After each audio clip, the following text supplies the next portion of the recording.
Hello, everybody. We are live. This is Tardis Zone. Welcome. Wednesday. Lovely day. I hope you are all doing well. So there's something happening tonight. Obviously, as you know, listen. The watch along is tweet along is actually happening tonight. Rabbi just actually reminded me. So here's the deal. I'm going to let you guys in the chat decide whether we do it or not now. They've already started 25 minutes ago. So if we were to do it, obviously it won't be at the same time as these guys. So I'll leave it to you. Do you want to do the listen, watch along?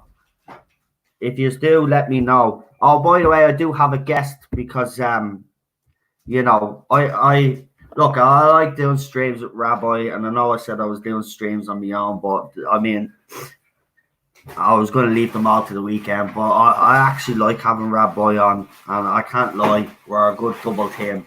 I'm the chaos, and he's the calm.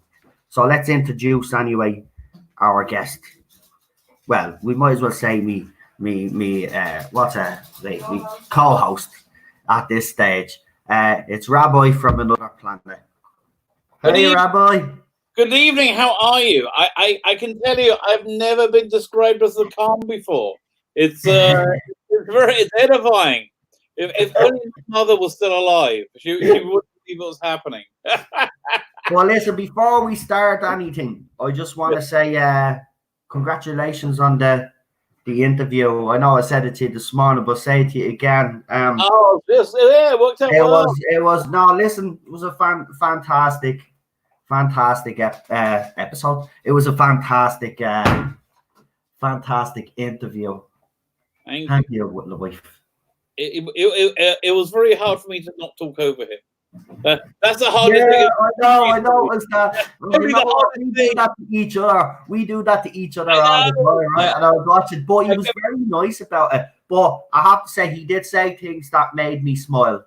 For example, when he said that fans, you know, basically have the right to complain if they want to. And the interesting thing that he said when he brought up the whole social media thing, where he was saying that's what's happened. You know, there's that element of social media that we don't have, where you could put two people in a room, sit them down, and then you'd find out pretty quick enough that you basically probably have more in common with that person than you actually realize. And that's what social media, and that's what he was trying to explain. And I thought that was a great point.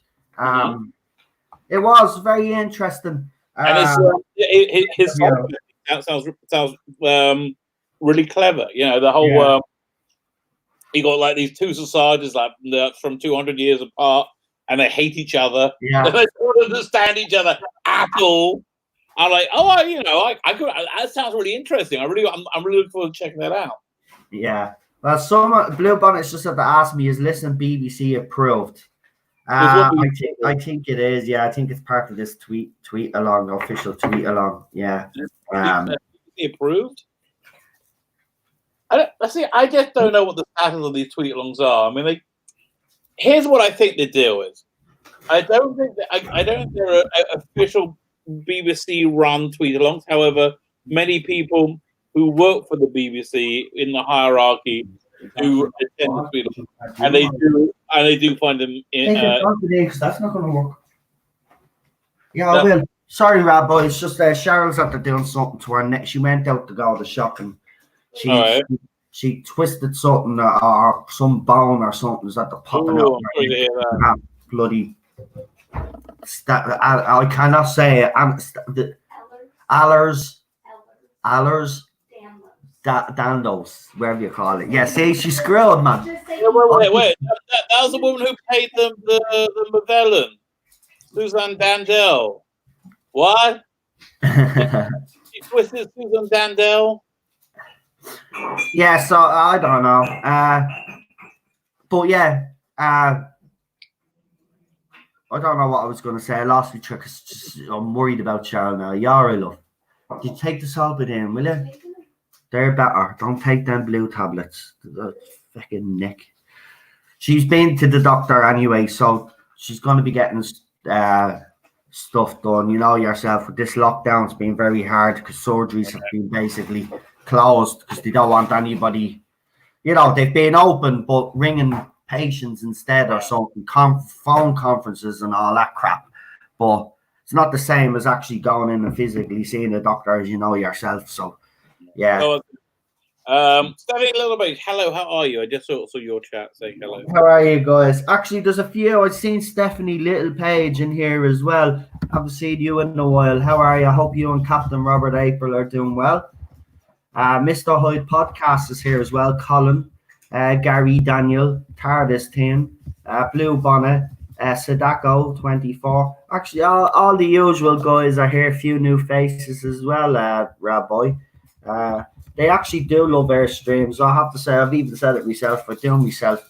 But, of course they do. Look at these people. They're men and women of taste and discernment. That's it. But listen, I want to talk to you about a few things because I didn't I literally only up about an hour, right? But I did see a thumbnail for one of your videos. That's shocking, I know. Yeah, but it doesn't matter anyway. Let's just ignore that. The lockdown has been sleeping all over the place, but we won't talk about that. But I did see a thumbnail to one of your videos. Now, granted, I haven't listened to the video yet, but I'd like you to give me a bit of a rundown of your idea behind the video because I found this very interesting. So you said something about Stephen Moffat. What was it? Something about the LGBT. No. What was it? That's Chibnall. Sorry, Chibnall. Yeah, that's Chris created. Chibnall invented LGBTQ plus representation in Doctor Who, according to this article reading from Radio Times, which was crazy. And But he only hasn't. February.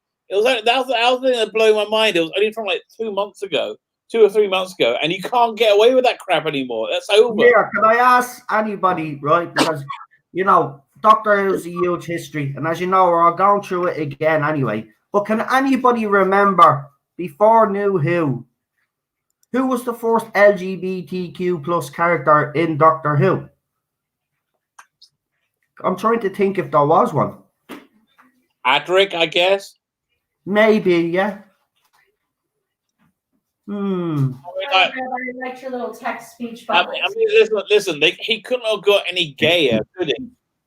on his. When I say he was like outwardly gay, he couldn't have got any gayer. He was the gayest thing I've ever seen. We're okay, but we're still waiting on a response about housing. Oh, that's right. I forgot you are actually staying in a hotel at the moment, aren't you, Stephanie? Forgot about that. Well, I hope you get a house pretty soon. Trust me, I was in the similar situation as you ourselves. I was actually in a hostel, believe it or not, for 4 years while I was waiting on the housing authority in Ireland to actually bloody house me. So I had to stay in a hostel with bloody junkies, alcoholics, you name it, people that came out of prison and stuff. It was bleeding, telling you, man, that was crazy, those 4 years. I'd never thought I'd get a bleeding house, but it'll happen. And when it does, the best thing ever, trust me. You get a new lease of life and all, because I know what it's like living in a hotel.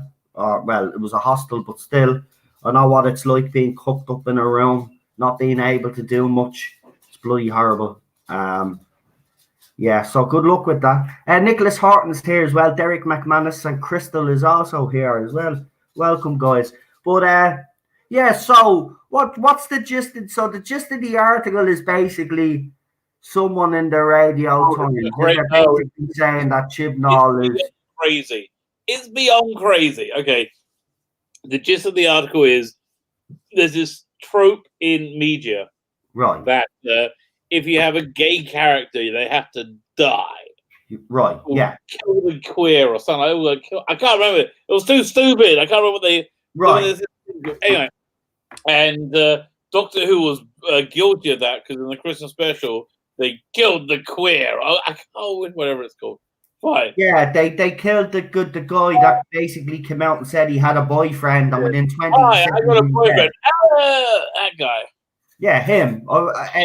Actually, there's a Facebook page and a Twitter account, I think, and it's Justice for wherever his name is. I can't make this shit up. Like, there's a justice page for him. Now, I will say one thing, actually, and I have actually said this about Chris Chibnall. For those members of that community, If you think that he is properly representing you in Doctor Who, he's not, and he never has. RTD has done it properly. RTD knows how to do it. He builds characters as well. Captain Jack is a perfect example of that. Okay, and there's other characters throughout that popped in, but Captain Jack is the main one. You just look at from the first time we met him until the very last time we met him, right? Forget about the Series 12 cameo, right? You talk about the last time we seen him in New Who under wasn't it RTD? Wasn't it? He didn't appear under Moffat, did he? Did he appear under Moffat? I can't remember. I know Moffat wrote stories for him in RTD's era, but I'm not. I don't think he did actually. I can't remember how he appeared. Right, but anyway, my point stands, right? That's how you character develop. That's how you write interesting characters from that community. What Chris Chibnall has basically done is he has a checklist, and whether he's like it or not, and we keep saying ticking boxes, and he's keep calling us all the isms and racism and all this crap that you just throw at us, right? But the bottom line is that Chris Chibnall has a checklist, and all he is doing is ticking every box. And once he has every box ticked, it doesn't matter whether the characters involved have character development. It's just job done.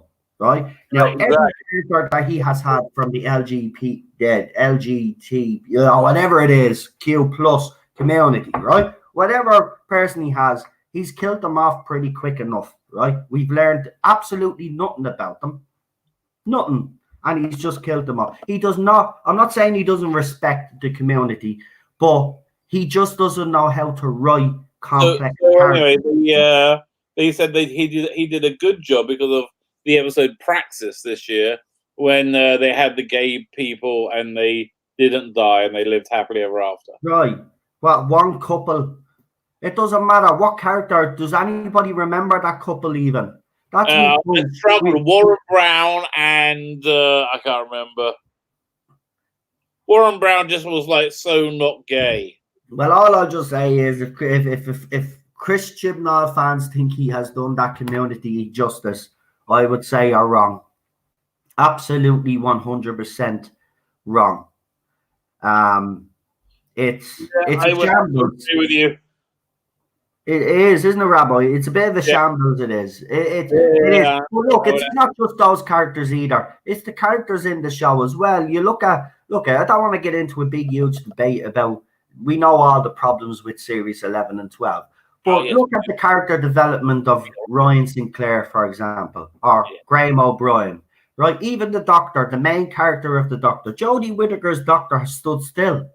She hasn't changed. There's no character development. Now, whether that's her not being able to convey that on screen, or whether it's Chris Chibnall's weak writing, I would have to say it's Chris Chibnall's weak writing. Not only has there been no character development, she's still exactly at the same point. Yeah. When she regenerated and she blew up the Tardis and was sucked out of it. She's still at that exact point of like post-regenerative shock. Yeah, that's what I mean. Even Bolstreck said it. Even after the first episode, he could get over that the fact that she was like that. Because you know yourself, you're only finding your feet. You know what I mean? You're only, you know, and we do know from the Doctor that if a regeneration has gone wrong, you know, things can happen. So we all thought was a bit of, you know, especially Bolster, he thought was a bit of kookiness because, you know, the fact that she'd only regenerated, so he could tolerate that. But when she kept doing it, I was like, the character, look, it surprises me because you look at Broadchurch, right? And you look at the character development of, say, Olivia Colman's character in that and David Tennant's character in that. They grew in that. Even David Tennant's daughter in that show grew. See, here's the problem. Chris Chibnall can't run out by himself. We've said this plenty of times. He needs someone looking over his shoulder telling him what to do. Because who did that in Broadchurch then? What? Who did that in Broadchurch? Well, he was one of the people behind it, but he had executive producers with him. He wasn't the only executive producer, where he's basically the boss here. Like he's got your man Matt Stevens, yeah. like Matt Stevens is a yes man, as we've noticed. Yeah, He'll just say yes to him no matter what. Yeah, he totally have his depth. It's obvious. I mean, listen, the failure is catastrophic. Yeah. I mean, like again, Tidal Victorious is saying we just need the commercial arm to be successful. I don't care what it takes. You can be stunning and brave as much as you like. Do it on TV. I'm actually calling off a lot on Time Lord Victorious right now. Yeah, I don't. I mean, I gotta see what else. Oh, here, let me show you this custom. By the way, hold on, yeah, because we forgot. Listen, I've been sick for the past couple of days, right? I've only managed to do one stream, I think, in between. But Rabbi was supposed to do bleeding competition and all now, and I don't know if you actually already did it. But I'll wait until next time we were on. You're gonna wait till next. You're gonna wait till Saturday the watch along on Saturday. At this point. All right, then. Well, fair enough. Right, so a break from the competition. But listen, another thing as well, just very quickly, loads of you have voted in my poll, the poll that I have up on the community post. Shockingly, well, not surprisingly, I'd say, because I've been out there on Facebook, I've been listening to these people. 3% of the people that voted in my poll have no problem with the fact that the Time Lord's story arc is based on the fact that a child was murdered and experimented on. 3% of people that voted in my poll. The only objection to that. What? Only objection to the Time Lord Society being based on a child being experimented on and murdered over and over again is it wasn't quite cruel enough. I would rather see remember that Star Trek Picard when they took that lovely little Icheb and then they drilled his eye out for a lengthy time for no apparent reason. They should do that to the kid over and over again. They did that. I think it would be better. Well, here's the thing. The funny thing is, I had not an argument, and it wasn't even a debate, but I actually was able to have a conversation with a Jodie Whittaker support. Now, they did kind of throw a little bit of shade, but then when I kind of explained me reasoning, then they kind of came around to me obviously my opinion, because they're very strong in their opinion. But there was one part of this conversation that blew me away, and I knew I had this person as soon as they said this.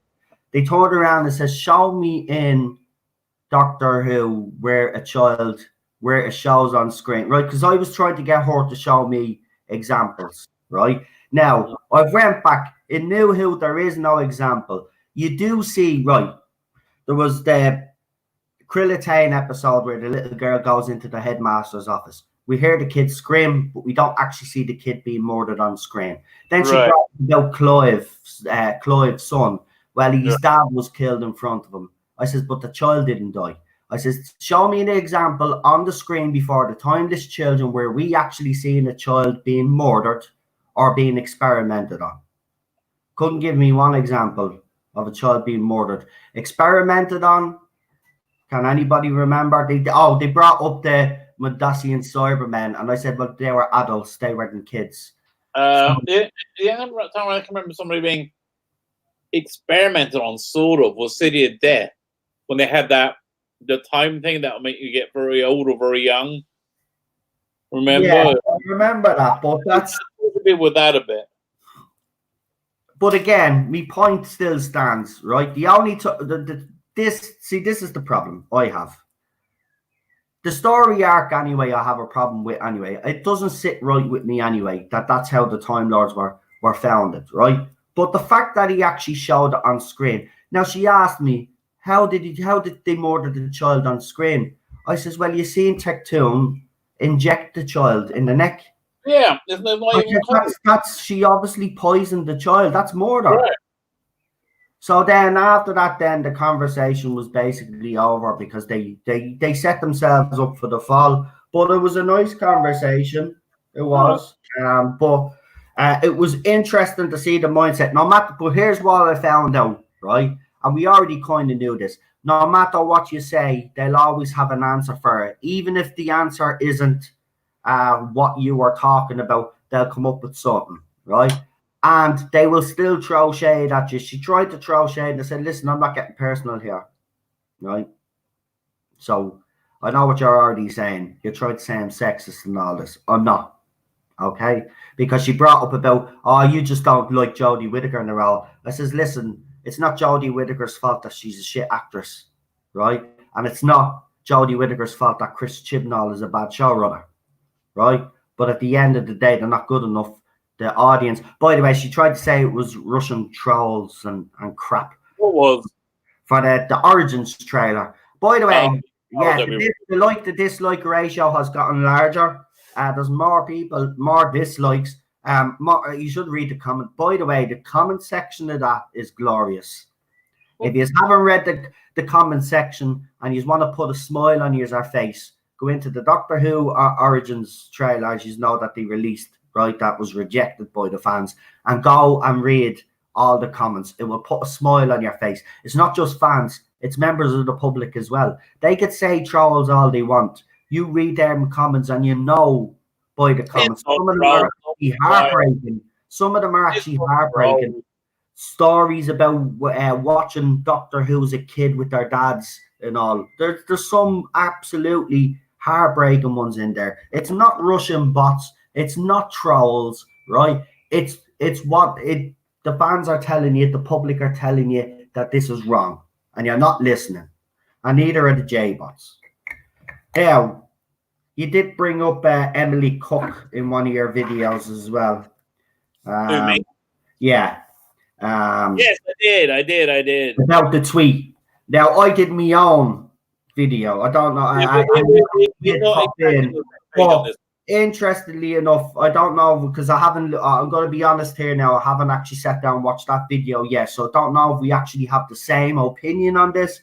But I'd just like to ask you. So you obviously put the tweet up, and you obviously have a bit of a theory of your own, do you? My theory was basically the reason why she won't do a 13th Doctor watch along is because they already did one on BBC America and it actually died. Nobody watched it. Nobody gave a crap. The hashtag was Spy Master. Nobody gave a crap. Now, if she's telling me that she can't get Jodie Whittaker and she can't get Chris Chibnall, and then she's talking about like, well, fans will want new content. I've already explained that thing just came with that. Fans didn't ask for that in the first place. That came when she did that, right? And then fans then got excited for it. But fans don't expect that every week either. But it was nice that we were getting it every week. But I'd like to hear your thoughts on the whole thing anyway. So, I mean, because there has been calls for a classic watch along as well. Yeah, honestly, okay. Here's why I am on Emily Cook in general. You know, it's like actually, let's start with the classic watch along. Right, I would really like there to be a classic watch along with her. I would have really liked her to do one. And I think it would be great if she would do one. Right. I'd be like if Russell T Davies would like tweet along to City of Death, right? And it'll bring a whole bunch of people into it who wouldn't see it before. I think that'd be really, really nice, right? But you're gonna say but. I know, and I think it's a shame that isn't going to happen. That hasn't happened and it isn't going to happen. I think it's a genuine shame. Yeah. Now I'm going to say but. Okay, there's no there was a but. Because there's no with you. Wait, but I don't think it's worth the anger, you know? Look, I'm not angry now at this stage. Look, Rabbi, I'm not angry at this stage over it. But it would be nice that when she finishes this, right, which will be, I say, in a few weeks' time, to be honest with you, right, that she finished, even if she did, right, even if she's resisted all this long, right, and look, again, as I said on my stream last night, I'm not going to go into big detail about it, but I don't buy her excuses, as you know, and I never have, anyway, but wouldn't it be brilliant if she did finish these tweet-alongs off with a classic, say the 5 Doctors, and a story that everybody would be able to get their hands on. It'd be absolutely great. Yeah, I'd love it. But like, well, you're right. Yeah, it isn't worth getting angry about. I did my stream last night. I said what I had to say. What? I'm just not going to be down on her for not doing it. No, you know? That's what I'm saying. I did my stream last night. I said what I had to say. You know what I mean? At the end of the day, we'll leave it at that because Look, I know she's not. It'd be nice. Do you know what? See the trailer that you did today? If someone could actually send her that trailer on her behalf, just see if she'd throw it up. You know, it's worth a try. It's worth a try. You know, instead of a poster, send her the actual trailer and see what happens. Say, look, we've set up the trailer. We're not looking for guests. If people want to join us, they can join us. Exactly. And it got a good reaction on Facebook. And yes, it did. And it's after getting a big, because you obviously did your video today. Obviously, as you know yourself, I did 2 little slidey showy videos that I always do. So I've had them up already. The second one I haven't been able to put up on Twitter, which has annoyed me. But now Rabbi has the new trailer. It'll be going up everywhere now again. So yeah, and I have to say, a lot of people have been that I've been talking to that I don't even know in different groups saying, "Oh, they're looking forward to it." So it looks like we're gonna have. You know what? I'm glad I chose Inferno. By the way, I'm glad I'm glad Rabbi as well that you stuck with it, because I'll tell you why. It's actually Pertwee's anniversary this week. It was. Right. Was, yesterday, was it yesterday or the day before? He was 20 odd years dead, wasn't it? 25. Yeah. So the week of his anniversary, I think it's only appropriate that we do. I just wish it was like Terror of the Autons, which is like 4 episodes. Yeah. I know. We listen. I'll tell. Look, Rabbi, you get to pick the next story for next week. So if you have one in mind, Orchid. Black just Orchid. Make sure. But listen, the reason why I kind of picked Inferno as well, though, is I wanted to make sure that I picked episodes or stories that I know people are gonna have. Because I do see it a lot on social media, what stories they have in their collection. So that's where I'm going with it. So that's why I chose Inferno. In fairness, I could have probably chose the Green Death as well. I could have chose, there was many I could have even chose Spearhead from Space. You know, but I like Inferno. Do you know what? Nicholas Courtney sorry, mate. They're all brilliant in it. Inferno is an epically good story. It is. I can't wait. It's the best story in a good season of good stories. Yeah. And yeah, that whole season it kicks off. Oh, Ted, is it this? There you go, buddy. I'm busy, like, buddy. Oh, I'll tell you, my dog is nearly dead. What? Yeah, I reckon this is his last week. Oh, what's wrong? Old? Yeah, basically his back legs are going, and he can't really move. And we're trying different medications. What? Have you brought him to the vet? Oh yeah. And they said they not. Okay, I'm not allowed to go. Are you one of them? You're like me. You'll just yeah. This is what you got to do. You got to wait for the vet to say you have to have him put down, and then you have to cry. Okay, that's what you have to do to get the dog put down. Wait till the vet offers, and then you cry. I couldn't do either of those things. Yeah, I'm just glad. I might cry a bit, but like I don't think I could wait. I'm like, listen, he's not getting any better. There's the captain. Captain Robert April, welcome, my friend. 30 people watching, he says. There is. And he says only 16 likes. Hit that like button. I agree. I agree with the captain. Check this out. Even though I'm calling down Time Lord Victorious, I'm building a like this custom figure. What do you think? That's fantastic. Isn't that cool? Yeah, that's brilliant, man. I wanted to ask you, are you going to buy any of the character options? No, I don't think. I mean, I don't know. I kind of just stopped buying them a while ago. You know, when it got kind of like the Rangers just got kind of like more trouble than they were worth to get hold of, and there was like one figure, and you had to get a box of 3, and like, did I really want a Silver Nemesis Cybermen? And I was like, ugh. It's like, not really. Yeah, but then it's, at least you'd have it. Don't get me wrong, I'm not buying the Yaz thing. Oh, by the way, I'm not buying them myself. It's my birthday coming up when they get released next month. So this would be a present if I do get it. But I've already said if that's what I'm getting, I'd like the second Doctor and his Tardis and maybe the Daleks. But I wanted the Jadoon as well. But the problem is, if I get the Jadoon, I have to get Yaz. So then I was thinking maybe we should do a special stream then where you will see me dismantle Yaz live on camera. You know, dismember Yaz live on camera.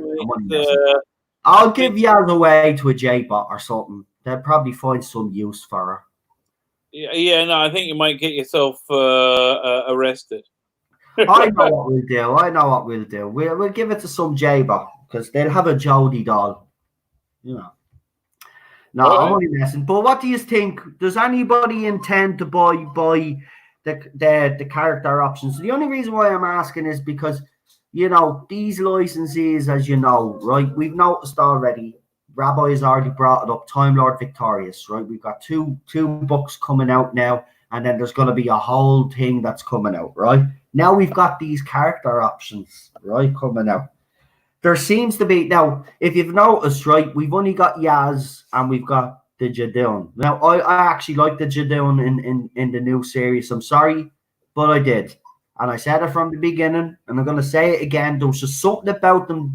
They were better.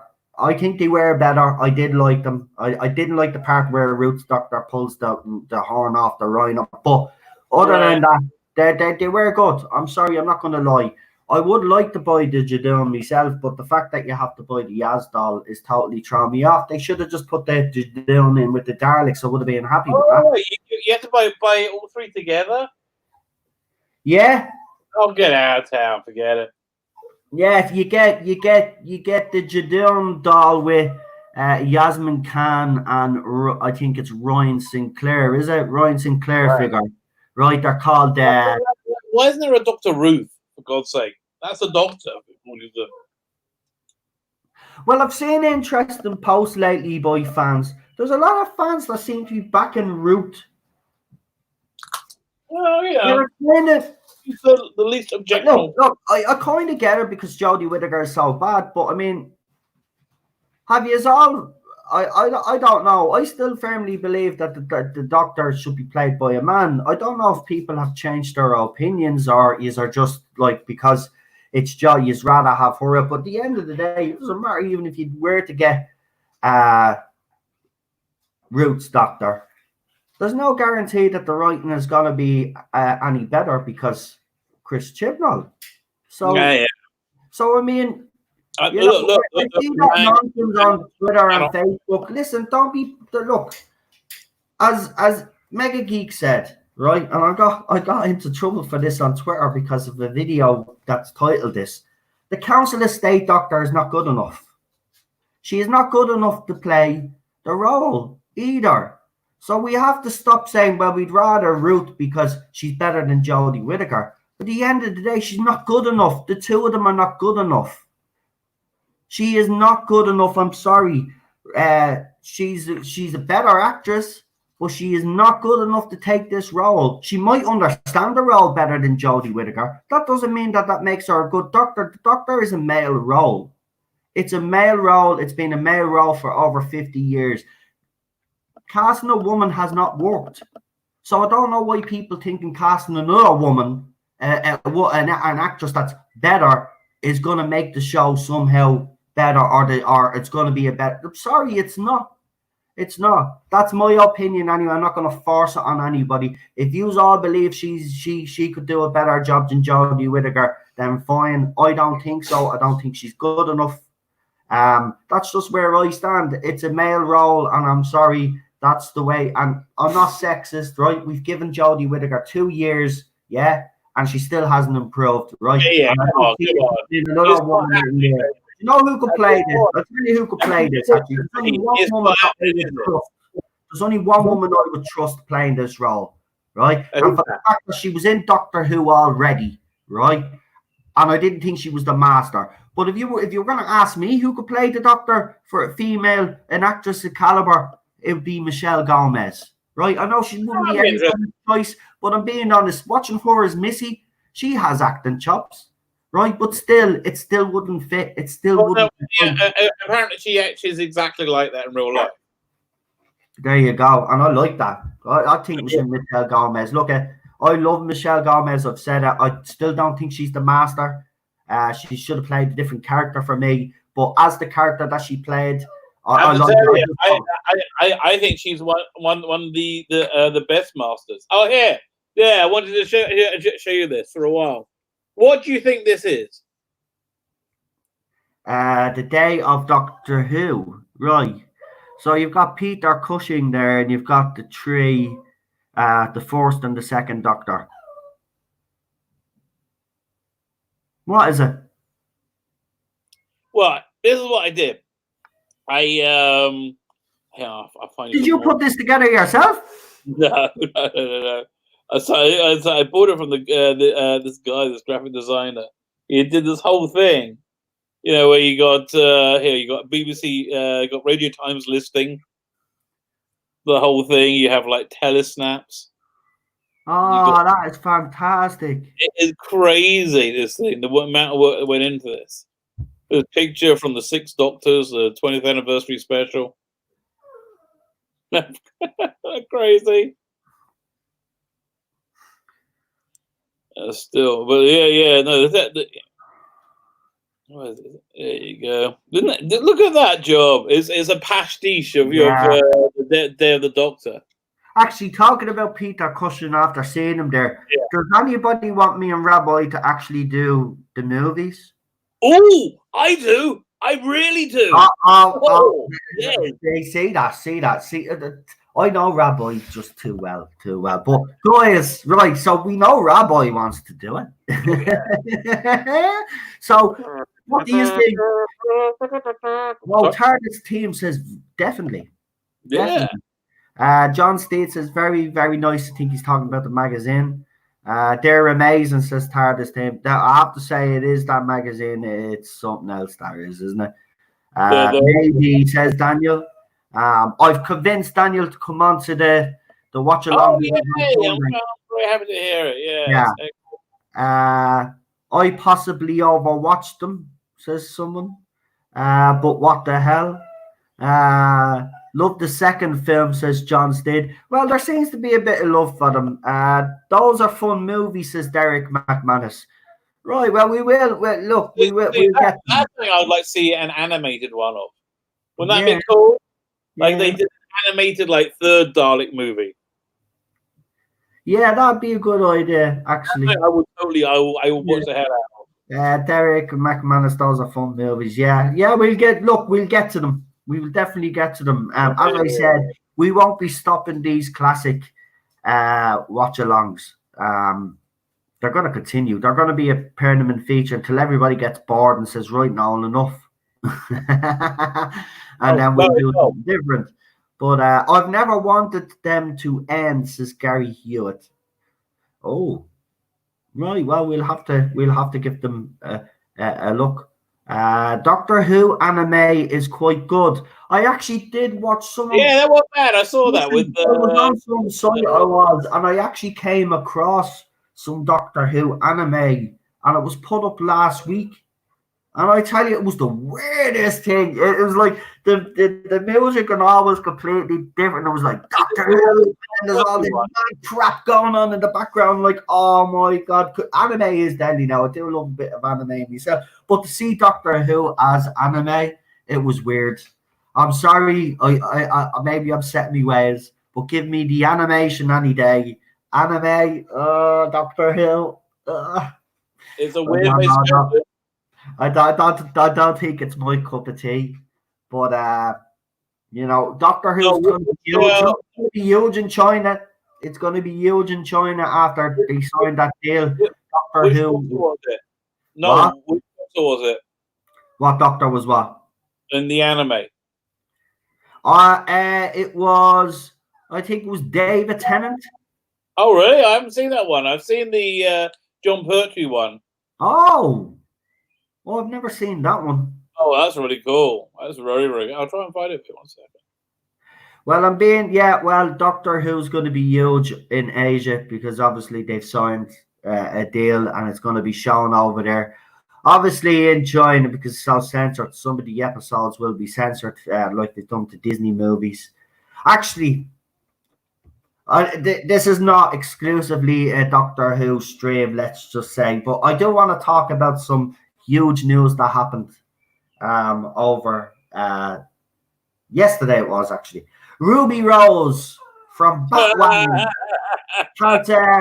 has quit apparently. Now I have my own theories on this, but she's quit. That's the official word. She's quit. So after one season of Batwoman, she has decided to jump a sinking ship. Or this is right. Here's the theories I have. Right, and this can happen.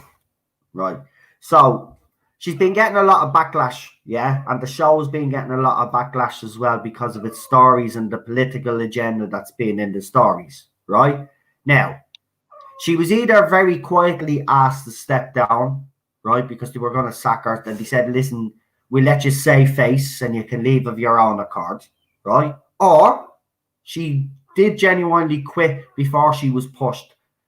But the third option is the option that I think she could be going with, and it's what a lot of these people actually do when they're actually in a lot of trouble, when fans are constantly at them. What they do then is they play the victim. So they quit their job, right? And then they come out with interviews, right? And then there'll be a huge wave of support behind her from all her little shills. And then there'll be a call for her to go back to her job, and then they'll take her back, and then she'll have gained more power.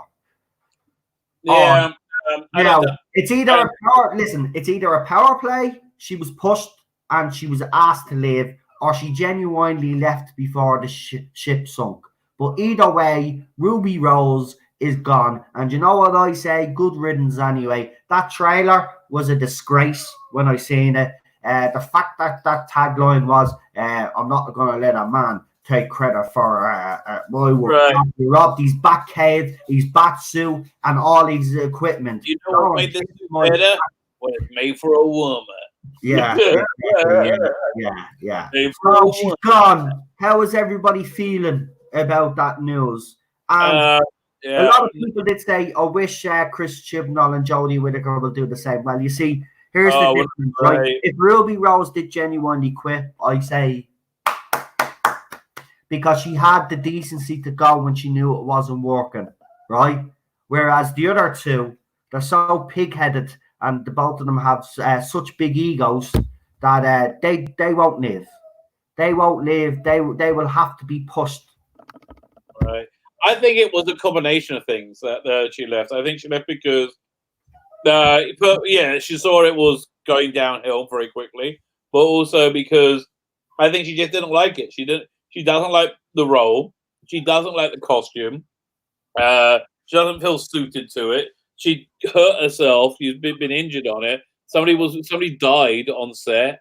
I just think she's done. I think she was like, she's just checked out. She just can't do it anymore. That's what I think went down, really. Yeah. Well, good riddance. That's all I say. Yeah. Here's the thing.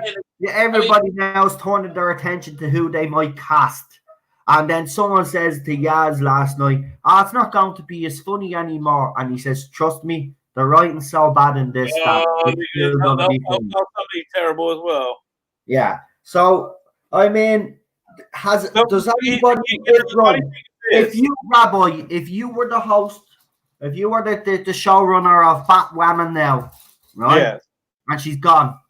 Yeah. Ruby Rose has left. And you're in charge. And you need to cast the new woman for the role. Who would you choose and why? Well, here's the thing. Batwoman is a few things. Batwoman is a vigilante who can wears a costume and is a crime fighter in a world of costume crime fighters. She's also a lesbian, right? So when they find the right person to play Batwoman, when they find the right person, here's what they got to do. They got to really focus on the hard part of the role. So they can only they can only hire somebody who's a lesbian. They can't, even though they can hire somebody who can pretend to be a superhero. And even the person they'll hire, in actuality, will not be a superhero. So they're going to have to pretend to be a superhero. That's part of the job. But fortunately, they're only going to hire a lesbian, so they won't have to pretend to be a lesbian. Because they figure pretending to be a superhero and pretending to be a lesbian will be too much for any actress, and the head will explode. So they're protecting the world. What? About it? You scissor when you scissor, you kiss when you kiss. I'm not. Hold on. Actors and actresses, right? Even straight actors have played gay roles. Tom Hanks, for example, in Philadelphia, right? Yeah. I'm hating this crap as well today. In today's society, today's TV, that only gay people can play, only gay men can play gay men, only lesbians can play lesbians. I'm sorry. If you're a good actor or actress, you could fit into any role. It's called acting. That's kind of the job. Again, they're not really superheroes. They're acting. Yeah. They're pretending. They don't have to be gay. Yeah. You can hire anyone as long as they can do the acting. Exactly. And basically, as we've been saying for years, the best qualified for the job. Right? You shouldn't be casting anybody on their gender or their sexual preference. You should be casting someone on their ability to actually play the role. Like, can you imagine? They say, we got the perfect actress. It's an innovative choice. It's wonderful. She's going to bring something new to the role. I think she's going to reinvigorate the entire show. There's this one problem. What's the problem? There's just one problem. What's the problem? She doesn't eat carpet. Really? Oh no. But she has to pretend that she doesn't. Well, no. She can pretend, but it's not good enough. She has to really, really want to do that. So it sounds like it won't work there. It's a pity because every other way she would have been perfect. I guess this is what we're gonna do. We're gonna get a potato, right? And we're gonna put the Mrs. Potato Head bits in it, right? And we'll make it a little bit transy. We'll make it Mr. and the Mrs. Potato sort of together, and that's going to be the new Batwoman. Because exactly, Derek is at the bringing up a good point, is where gay actors have been playing straight characters for years. You're right. Yeah, exactly. And we've never had a problem with that. Listen, if the bloody story is good and the acting is fantastic, I mean, I'll give you a perfect example of a straight man playing a gay man as well. That Dallas Buyers Club, the one about the Although I wouldn't be surprised if he's a little bit, can go in any direction. I wouldn't be. But again, you could see this is ridiculous. And Scarlett Johansson got battered last year because she said something similar. Right, exactly. Because that's their profession, and I think we've kind of see. This is what's happened now. They just, as I said, they only cast based on what's between their legs and what their sexual preference is, and basically what their personal politics are. Nicholas Horton, with a £2 super chat. Kate Kane is also Hebrew. Yeah, she is. There you go. There's something. Is Ruby Rose also Jewish? I don't know. She sounds kind of Jewy, doesn't he, Ruby Rose? Sounds like my Jewish grandmother. Ruby Rose, go and get Mendel. Nah, she sounds like a traveler over here. That's be something like Ruby Rose, or Oh, there's a lot of crossover. By the way, did you know this is like a bit of ancient Jewish law? The Egyptians from the Ten Commandments, that original nation. Where they ended up in modern times. They are the travelers, the gypsies. Oh, that they are descended directly from the Egyptians. The Egyptians were. There's a book called the Book of Generations, called Sefer Dorot, which tells you like where everybody's gone and what's happened over years. So they were exiled by it's Babylonians or something. Anyway, they became the travelers. Rabbi, question for Gary Hewitt, because I don't know, because as I said, I'm more of a Batman fan myself though. Gary Hewitt asked, I thought Barbara Gordon, because I remember actually watching a few of the animations, and Barbara Gordon was Batgirl. What's the story there? What? Oh, I know the story with that. Barbara Gordon got shot in the spine by the Joker as part of a plot to send Commissioner Gordon insane. He breaks out of asylum, and he rents he takes over a defunct playground, not playground, like fairground, right? And he kidnaps Commissioner Gordon and takes him on this like chaotic like roller coaster ride, strip him naked and make him take Hold on, is that the animation at the just because remind me, because I watched one and it sounds very familiar to one that I watched. But they did the one where Batman and Barbara Gordon are up on the roof and they actually do the nasty? I don't know, because they may have added that in. It's from an Alan Moore comic book called Killing Joke. That one there, because I do remember a big battle in a fairground in one of the anime. I can't think of it. It's probably that movie, but the start of that movie is very sensational, man. It starts off with them two getting it on. Yeah. So in this one, the Joker shoots her through the spine, right, and then takes photos of her like on the ground, on the floor, like shot in the spine in agony, right. And that's the final part of the Commissioner Gordon's roller coaster ride, and that's what's meant to drive him insane. Oh, and from then on, she becomes like Oracle, and she's handicapped. She's in a wheelchair. Right, I see. There you go. Amber Heard should be given that job, actually, Captain Robert Abel. I've seen your question there. She should be made pay for her sins, so why not give her the Batwoman role? It'd be a fall from grace. It would be Hollywood putting her in her place and telling her that she can't be behaving the way she's been behaving and then go and lie about it. I actually think, I don't know. Now, listen, there's been rumor going around about that woman for weeks that she's been sacked for Aquaman 2. She should be, in fairness. But she won't. They won't sack her. Because she still has a lot of support, and there's still a lot of people out there that believe her. Even though the evidence is out there, she still has support. They're not going to get rid of her. I'm sorry. They won't. She's going to stick around. And it's a shame, because I'm not going to watch the movie now because she is in it. I'm not going to support the movie where a woman made false claims about a legend like Johnny Depp. And the thing about it is, though, I didn't keep up with it. What exactly did she claim? Oh, she claimed that he attacked her. She attacked him. Oh, he attacked her, and he was violent towards her. But then she released a snippet of something that got everybody behind her. But what she didn't know is that Johnny Depp, because it was such a volatile relationship, he was basically doing his own recording. So for ages, he wasn't saying that, and then everybody, his career, as you know, he was sacked from Pirates. He still didn't say anything. He kept his mouth shut for as long as he could, and then she started goading him. Right, she went to visit him, and this was the camel that broke the straws back. He recorded the whole conversation, and she admitted that she was the one that was beating him up, and she was the violent one. She severed his finger when she. Oh, really? You have to go and look now, right? I won't put the pictures up because they're graphic. Go up and write on Google there, Johnny Depp severed finger, and look at the photo. You know what? I can live without seeing it.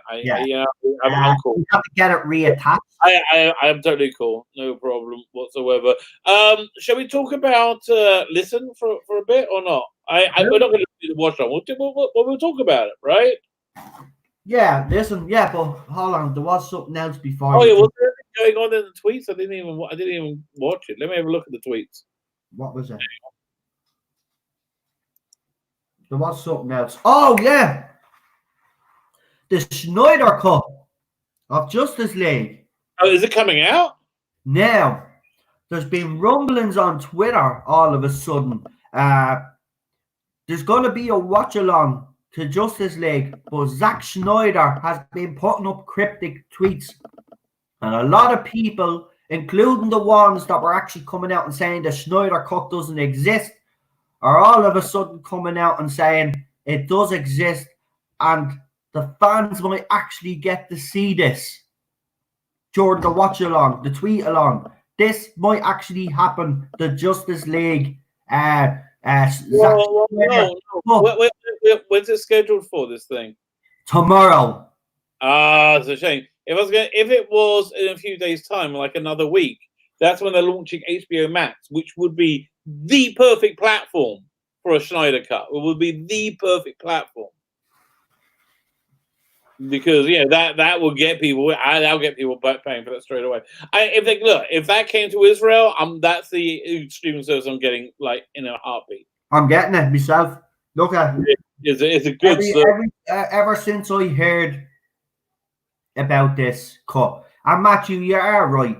Snyder can't polish a torch. You are right, but his version is different. It is different. Oh.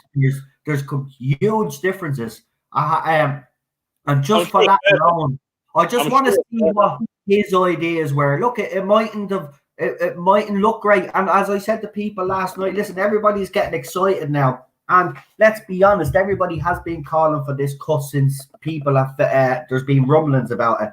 But here's the thing that nobody's ever thought of: that these people that have been calling for this, including myself.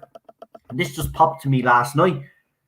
What if it's not as good as the cut that we've already got? What if it actually ends up being? It's going to be substantially different because the feeling of Batman versus Superman and Man of Steel is very, very different from the feeling you get from Justice League. There's a real sense of weight and consequence. Too much weight and consequence, you could say. They're too big, they're too overbloated, both those movies. But they're both very comic booky, and they were. The thing that really upsets me is they were the first two parts of a 6-movie cycle, and I would love to. And look, they weren't great. They were too long. They were too basically, and too full of themselves. But they're also very good comic book movies. I think. I will say one thing though: the Batman versus Superman, the extended cut that you get on the Blu-ray or the DVD, whatever it is so much better than the cinema release version. Yes, that's the only one I watched. That's the only one I watch, and I even like the Lex Luthor. I like what was it? Oh no, what was it? Did they have is that the one with the officer sequence with Deadshot or whatever, the guy from Arrow? I can't remember what his name is. With the mask. Yeah, I don't know who they're talking about. Yeah, I think so. Yeah, I could. I just liked all of it. I really did. And again, I liked the Lex Luthor as well. Just before you go on to what you want to talk about, because we are talking about Batman versus Superman, let's briefly actually just pull up the fact that Robert Pattinson has said, "Oh God, I'm not working out." Well, he's not working out. No, listen, right. Dude, don't say it. Right. Ding-a-ling. Exactly. Here's the thing. If that was the case, you don't say it, you fucking idiot. But in fairness, you look like a stick insect. So if you need to beef up, so go to McDonald's, get yourself some double cheeseburgers, with a bit of bacon. Yeah, it's not so hard. For about 2 weeks, go to the gym, buff your fucking self up, and play the role properly. We don't want the skinny Batman. I'm sorry. I don't want the skinny Batman. I want the buff Batman. And if you don't give me a buff Batman, see, this is more politics though at play. And it is politics at play. Because as soon as he said it, look at all the shills, they were all praising him. They were all he's not conforming, he's not going to let the limitations of. Well, I'm sorry, right? If you're hired to do a job, right, you can't suddenly say, well, yeah, I'll do this part of the job, but I'm not going to do that part of the job if you're paid millions of dollars to do something, right? One of the conditions of playing Batman, and even Christian Bale did it, anybody that's played Batman has gotten fit to a certain extent, and he's the first one that have came along and said, well, I'm not going to get fit. I don't see why I should get fit. I'm not going to conform to some sort of societal thing. I'm not going to be put in a box. I'm sick of this crap, right? So in fairness, I'm going to say he should be sacked. He should be sacked because he's not doing what is required to play this role. I was actually looking forward to his Batman. I thought it was an outside of the box choice. You know, like some other people out there, I didn't jump the gun because let's be honest, we have been shocked by castings in the past, and let's be honest, it turned out. I mean, for example, everybody when Ben Affleck was first cast, I remember people lost their shit. Ben Affleck is Batman. No way. Affleck, no, it can't happen. He's a shy actor. And then he played Batman, and everybody was bleeding mesmerized, right? Yeah. No, can I interrupt you? I have breaking news on this very subject. What do you think to that? Zack Snyder's just so this is it? Yeah, apparently so. One second, let's read the story. Oh, it's on HBO Max. There you go. So Zack Snyder confirms Justice League Snyder Cut for HBO Max. New synopsis released. Interesting. Okay, let's read it. Man of Steel, Batman vs Superman, Dawn of Justice, and Justice League director was asked directly when he will release the Snyder Cut following the watch party of Man of Steel. Oh, Man of Steel wasn't. Snyder initially answered the question. Is that the saying? They're releasing it on HBO Max. So okay. So hold on though, but I just want to say something. So to all you people out there that were slagging all these other fans out there that were saying that this cut actually didn't exist, and all those journalists and all that attacked fans, you need to apologize today. You need to apologize to all those fans. Those fans were right all along, and he's belittled them.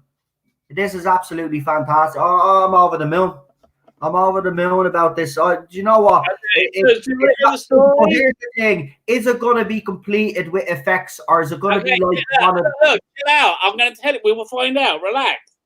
Okay, so they're doing a Man of Steel watch-along, and they asked about it, and he said, it's really not that to do with me. It was up to me. I'll release it already. So then, it carries on. He goes, however, as the discussion continues, Snyder passed the question to Man of Steel star Henry Cavill. Henry Cavill is a bit of a star. I do Henry Cavill.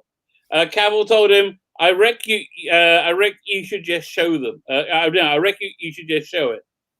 Snyder continued to play coy, saying, I can't show the movie right now because there's still a little bit to do. Then he revealed the poster that reads Zack Snyder's Justice League with HBO Max logo. This is official. 2021, though, it says. Snyder. So which means he's gonna finish the movie. Which means he's gonna finish the movie. This is gonna be a finished product. He is gonna finish the product. Oh wow. Snyder then confirmed the film will be released on HBO Max in 2021. He explained it will probably be in 21 the actual release because there's a little work to do. We're doing it. Let's see what else there is to say. Following the conclusion, following the conclusion of the Q&A and the watch party, HBO Max released a press release confirming the Snyder Cut 2021. Let's see, what have we got? Wow. Okay, wait. Here, so there's a new synopsis they released. Right. In Justice League, fueled by his restored faith in humanity and inspired by Superman's selfless act, Bruce Wayne enlists the help of a newfound ally, Diana Prince, to face an even greater enemy. Together, Batman and Wonder Woman work quickly to find and recruit a team of metahumans to stand against this newly awakened threat. But despite the formation of this unprecedented League of Heroes, Batman, Wonder Woman, Aquaman, Cyborg, and the Flash, it may already be too late to save the planet from an assault from a catastrophic proportions. So it sounds like a completely different movie. Right, but here's the thing. Releasing this movie now, right? I just want to ask this because I've always said this, right? If they do release this movie, right, how are the fans of the Justice League cut that we got, right? Because there is fans of the cut of the Justice League that we got. We You can't know, deny them. How are they all- going to feel? And what's the Snyder Cut going to do? What happens if the Snyder Cut is so popular that fans demand that this is the cut that they use to move the franchise forward? Okay, firstly, that's not going to happen, but secondly, nobody cares. Nobody cares. Nobody cares. They're not going to do it, but it just there's not enough interest. What the hell was that? Sounds like a bird or some sort. Yeah, no, not just that. There was a helicopter, and then someone was going, woo! Hey, there you go. Hey, dude, let's talk about Listen. I'm running out of steam. Right. Let's talk a little bit about Listen then, obviously, because it was on tonight. This is one I haven't really seen for years and years and years. I rewatched it today. It was one that I really didn't like. It was one that I was really down on. In fact, okay, this is a level of my disdain for it. I have a hard drive of all Doctor Who's, that's connected to my computer, which is connected to my phone and my TV, so I can have Doctor Who on my fingers anytime. All of it, the most HD possible, and all the DVD extras, everything ready to go. In my 12th Doctor folder, in the 8th and the series 8 folder within the 12th Doctor folder, I didn't bother keeping a copy of Listen in it. So I figured, I'm never going to watch it again, because I was like, I was just pretty down on it, right? So I wasn't going into it thinking this is great, and I started watching it again, and I had the same problem with it. I think the basic idea of this like invisible enemy thing, this thing that you is always with you, I just thought it was kind of stupid. But I don't think I really understood the episode. Where this time I think I really did, and now I really love this episode. So here's what. It's an interesting episode. Well, there's stuff I loved and stuff that made me cringe. But again, we do see that's the episode, obviously, with Clara under the bed, isn't it? Yeah. Right. And we see the Doctor as a little boy again. Oh, yeah. Well, it's a little boy. It's definitely a little boy in the bed. It's just that, like, he has a room under the covers. Like, it's definitely a boy. That was certainly a cringe moment for me. But what I found was fascinating was that this was a doctor, the Capaldi's doctor, where he was like really must be freshly regenerated, and he was off the rails crazy. Yeah. He was this is the doctor that is dangerous to know. Yeah. Going to like the edge of like time and like being like he was just like I just act like that was a doctor who was really genuinely dangerous. So Listen is up there. It is. I like Listen. There's obviously certain parts of it I don't like, but again, the biggest problem I have again with this whole episode is actually Clara's character. Again, she's kind of imprinting herself on the Doctor's path. She's elevated to this ridiculous status. Yeah. For no reason. I know. Yeah, exactly. That just that struck me as being false. I didn't buy any of that. Yeah, that's what I don't like about it, was that, and that's the one thing I've always criticised Moffat about, was kind of imprinting Clara into the Doctor's past. It's never really sat well with me. But it is. I like Peter Capaldi's performance in this. No, it's excellent. It's good. His performance is fantastic. Yeah, same with his performance in Heaven Sent, as Matthew has brought up as well. I agree. Listen and Heaven Sent are up there as two of his best performances, I have to say. Definitely. I mean, the difference is I kind of prefer the Doctor he was by Heaven Sent than in this one. This one, I get the feeling he's just like a week after he regenerated, or like he's gone a bit bonkers. Yeah, I agree. Is there anything else you wanted to bring up before you head? Because I can hear you are running out a bit of steam there. Okay, a couple of things. One, I sent you the trailer on my Google Drive. If you want to upload it, no problem. I'll do that. And second, I sent you a link to there's a new Big Finish Third Doctor story called Poison of the Daleks. It's you got to listen to it. It's fantastic. It's absolutely fantastic. It's one of the best Brigadier stories I've ever heard. I just love this story. No, I will. I'll give it a go. Sure, and you send me, I do anyway. I've watched all the stuff that you've sent me so far anyway.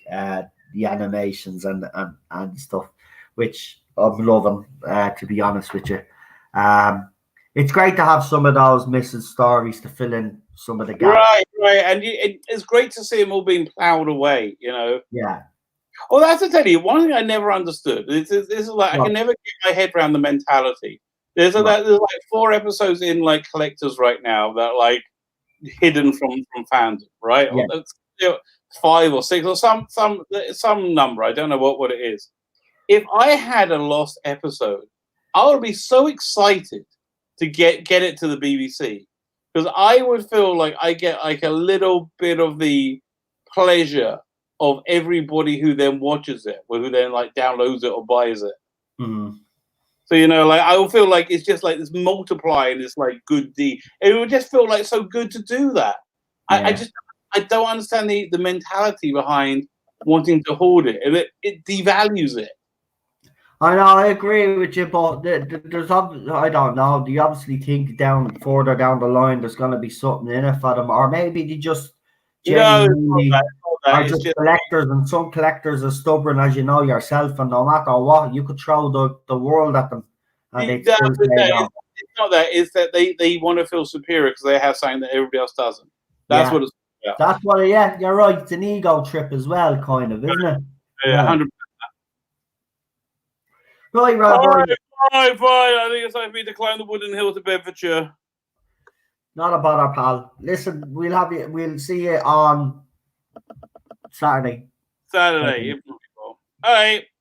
Talk about. Oh, I'm on live tomorrow at 5. If you want to jump on. Yeah.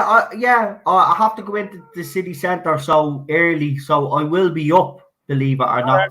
Oh yeah, if I get back, I'll send me the link anyway. I'll pop in. All right, no problem. Right then. Right, listen. You look after yourself, Rabbi. It's a little bit fun streaming, but I have to say, I'm really glad we streamed. So I really actually missed streaming with you. I was like, I was kind of bummed out by it. I know. I have to admit, even though I even said it, I had to bring it on because I do. I actually do enjoy doing these streams. Which, to be honest with you, it's the highlight of the week. To be honest with you, and then Saturday's one as well. I have to admit, though, Saturday is probably my favourite night because there's me, you, Gary, Ballstreck, and then we'll have whoever it is we're going to be bringing on this week. We'll bring on someone in the chat. We'll bring see, this is what I'm doing, right? We're going to have the regular panel, which is us and the 2 other lads. And then each week, then we'll bring someone that's subscribed on to join us, so they can be part of it as well. So, guys, remember, if you want to be part of it, let me and Rabbi know. I'll be streaming on Friday again. Anyway, I've got my stream on Friday. So if you want to let me know if there's anybody available for Saturday, let me know Friday.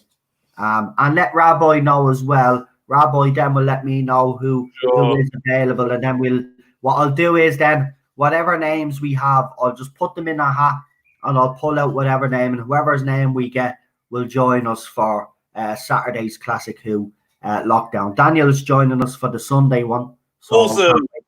Yeah, I know. And Daniel, as I said, whatever decision you do make ultimately in the next couple of weeks, we will stand by whatever decision you make. Absolutely. But I don't think but there's one thing I have said to you, and Rabbi will agree with me before he goes. I don't think you should stop appearing on other people's streams though, because you have so much to offer. And I agree. Yeah, and everybody is listening to you, and you do have valid. You do have. Absolutely, 100%. 100%.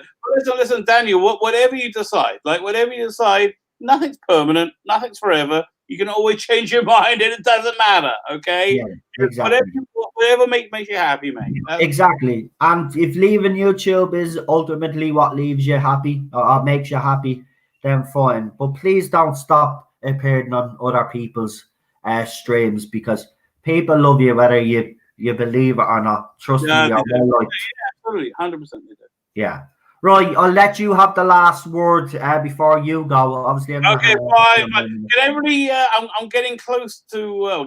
I'm about 80, 90 subscribers away from getting to 1,000 subs. So if you haven't subscribed to me, head over to my channel and subscribe. And if you are subscribed, make sure you're still subscribed. Yeah, please do, because we'll be able. Then Rabbi will finally be able to get himself monetized as well. Because as I said yesterday, YouTube is making it harder for channels like myself and Rabbi's to actually get anywhere. And as I said, YouTube do have a policy: only the most successful channels and channels that they feel are actually contributing onto YouTube will be allowed. YouTube's become a bit of a dictatorship. That's a different whole conversation for another time. But set it up like Thunderdome. But let's get them up to those 1,000 subscribers. Well, I'll tell you what I'll do, Rabbi, actually. Later on, you know the way I used to do videos and put a screenshot of your channels up on the in a video? I'll do that later, because there's loads of channels I want to promote anyway. So I'll put you in there, and hopefully that'll make a little bit of a difference as well. Oh, also, before I go, bit of a scoop. I got another interview lined up, this time with Guy. Oh, yeah, he told me this morning. You're going to love this one, by the way. Go on, Rabbi. Guy Adams, lots of comic books and Doctor Who and Big Finish stuff. If anybody has any questions, get in contact with me. I will possibly ask them. Yeah, here's the thing. Somebody sent me one question, which it was an okay question, but it wasn't the type of interview I wanted to do. Actually, I want to ask you one thing about the Nicholas Brigg interview, though, just before you go real quickly. Before you actually did the interview, was there anything that was basically off limits? Was it? Were you? Well, before we even started, I said, "Listen, we won't talk about the new series at all." Right. Look, there's nothing he could say that he's okay with. Yeah. Like, let's say, I mean, although I tell you, there was the bit where he said he liked Star Trek, the new Star Trek, and I was like, well, that's a rabbit hole we can go down. And I did not to. So listen, maybe he likes it. I don't know. I honestly don't know. I get the feeling he doesn't.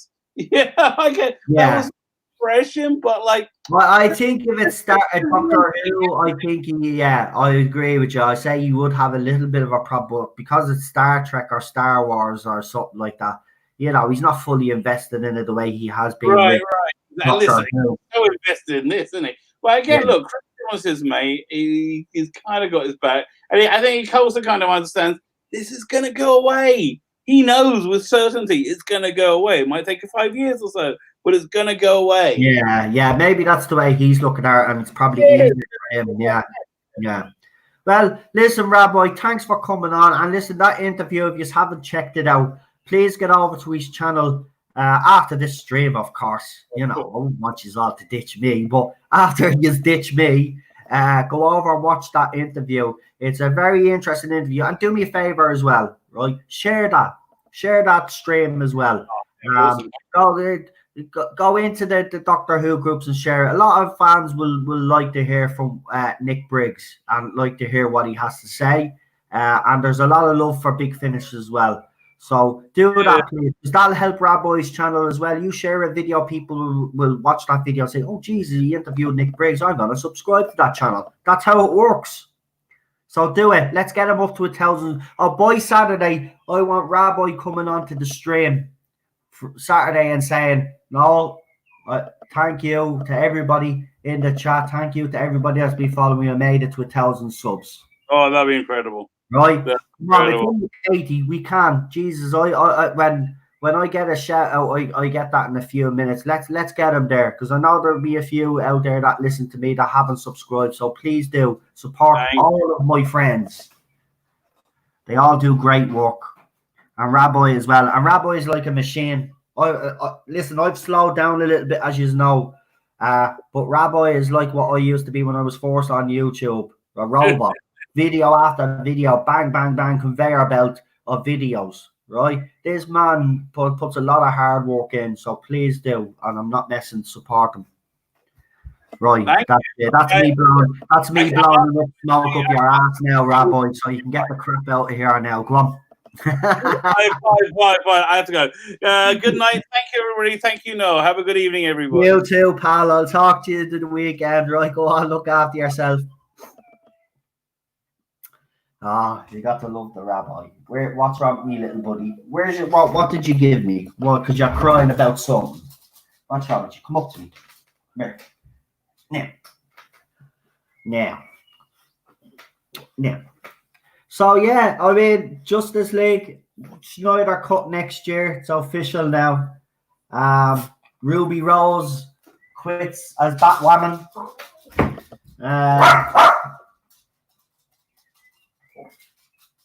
Teddy Bear is just losing. He's I don't know why he's gotten like that now. He was fine.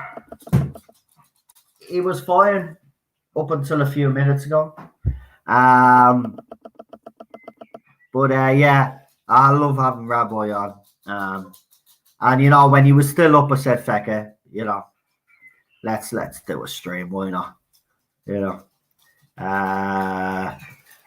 Let me see who have we got. Problem Being is here as well. Welcome, Problem Being. Yeah, we have our third episode, our third show on our UFO aliens and all that stuff. So if you've been watching the Blue Book Zone and you have enjoyed it so far, don't forget to join me, Jason, and Problem Being for that. That's our permanent panelists for Friday nights. And then, of course, you know who the permanent panelists are for Saturday. And then, of course, on Sunday, then we have myself, Rabbi, and Daniel for Boomtown. So there is plenty going on. And then during the week, then you will have streams from me because there will be stuff that I'll be poking, as you know. As I said, I'm still not going to change me. I said what I said I was going to do a couple of days ago. I haven't changed my opinion on that. I just wanted to bring Rabbi on tonight because we do enjoy streaming. But you will be getting separate streams from me also, as I said, because there is stuff that I actually still do want to talk about because, you know, I'm not finished talking about Doctor Who, and I never will finish talking about this era because it's disgraceful. And the 3% that voted in me poll that they're okay that a child got murdered and experimented on. I'm being honest with you, and I'll probably be criticized for this, but I don't care. If I knew who yous were, if I knew yous are names, if I knew who voted, I would actually expose yous. I'd actually take screenshots and I'd put yous up on Twitter because it's absolutely disgusting. If that was an animal, yous would kick up murder, but it's a child and it seems to be okay for some weird reason. The Time Lords being founded on the fact that a woman murdered and experimented on a child is not the arc that I ever thought, or the story that I would ever thought would be how the Time Lords came about. If you were to ask me, I thought it would have been something absolutely, completely complex but amazing at the same time. This is just so disgusting and cold. And the 3%, by the way, the 3% represent what today's society has become. Because if you look at it, right, we were watching Picard, there was a strange, incestuous kind of sexual tension between a brother and sister, right? Then you have the whole thing in Doctor Who, killing a child and nobody bats an eyelid, right? We've got this cold, and the same with Star Wars as well. You've got Rey and what's his name? Feckin' the other fella, Kylo Ren. I think they're related somewhere down the line. So you've got all this kind of crap going on and they support that, right? But us normal people, and we are normal, we find things wrong with that. You know, it is disgusting, you know, to show on screen sexual tension between a brother and sister. It's absolutely disgusting, right? It's also disgusting that they show a child being murdered on the screen, which they did in the Timeless Children. In that whole, even though it was the master standing there with the doctor showing her what was happening, we actually saw Tectum inject the child, right? That child then regenerated. She murdered and experimented on a child, right? A child that she found abandoned, by the way, that she was taken care of up until her accident. And then all of a sudden, the scientist kicked in on her, and then she just decided, well, I'm going to experiment and murder this child, because let's forget that I've loved this child for the years that I've looked after this child. It makes absolutely no sense. It's disgusting. And again, I brought up the whole thing, dead Time Lords regenerating, Cybermen needing live flesh to convert. But yeah, he ignored those things, but fans overlooked those things as well. I'm not finished talking about this. There's so many plot holes. There's so many ridiculous things. And these fans that support it are not going away. They're picking on people that we know. And I'm not having it. I'm not having it anymore. Right? Not having it. It's absolutely disgusting. 3%, imagine. I was disgusted, which means that either 3% of the people that are actually watching my channel, right, are trolls and are voting in this poll, or people have came across the poll and are voting. Now, there's only 90 odd votes or something on it so far, but still, out of 93% of those people have said that they're okay with this story arc. And then they try to justify it. And you know, I didn't think people would try to justify it. I thought it would be a sticking point. But there actually is people that are willing to defend this. And then they compare it to war. Right? And I was going to bring up human nature, family of blood. Right? Because let's be honest, they're all kids. Right? They're all teenage boys. Yeah? Do we ever see any of them murdered? No. Did we see them even in the war clip? Did we see any of the young soldiers die? No. No. We know that young soldiers died because World War I was a shit show. So we already know, but we didn't need to see it on screen. We were just basically, you know, we knew. Right? So they tried to use the comparisons that, you know, kids have been involved in violence, but as I said, there's never been a kid that we have seen on screen being actually murdered in front of our eyes. We have, again, I will say again, in school reunion, we do see that little girl going into the headmaster's office, but they close the door and you hear a scream. That's it.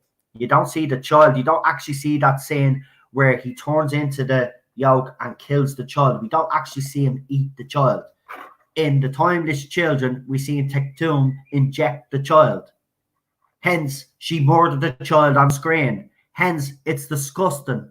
And then someone tried to say, oh, but kids might look at this and they might actually compare it to when animals are being experimented and murdered on. I says, no. A child watching that will see that a woman, a so-called mother that's supposed to protect and look after them, is actually killing them. So again, these people think differently. And you know what? Some of these people are old enough to have kids. And if that's the kind of way they think, I feel sorry for their kids. And that's being honest with you. Right, hold on. Yeah, I have to take me drink. You have to take me drink. I have these immune drinks that I take. I know, like it's not worth it, but it's good to keep your immune system up anyway. But seriously, right? It's disgusting. And again, I keep saying it. I am surprised that there's no other YouTuber picking up on this and actually doing videos on this, because as I said, I mean, that's how this is how they're just disgusting, vile fans. Seriously, how can you actually like that? Look at, and as I said to them, I said, forget about every other argument, right? About how this breaks canon, right? Or about what Chris Chibnall has done. This has to be the most singular, most vile, disgusting thing he has done. This is the Time Lords, by the way. This is like the whole history of the Doctor's race, or so we thought.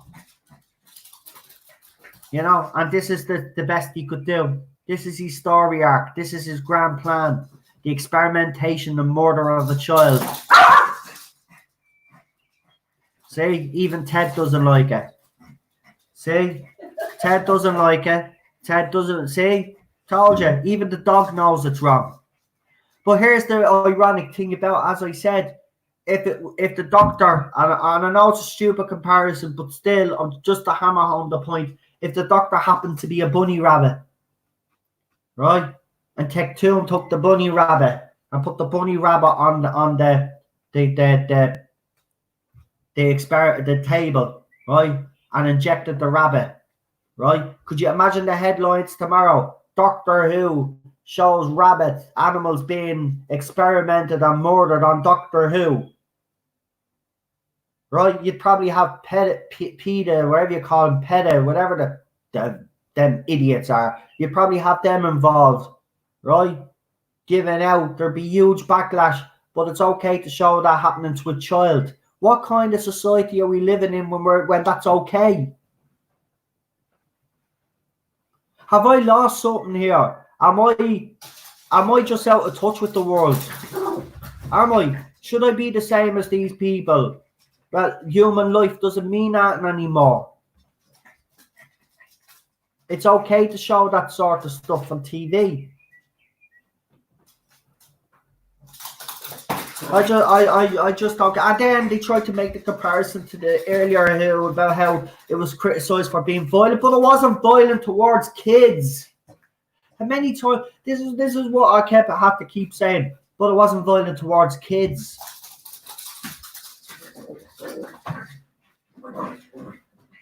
Oh, I don't know. Maybe I am. Maybe I'm out of touch with the world nowadays. Maybe it is changed. Maybe this is the way people think. But I'm sorry. I just have moral standards. I believe certain things should be certain ways, and that doesn't mean that they're necessarily bad. And I don't believe that a story arc like this is actually appropriate for family TV.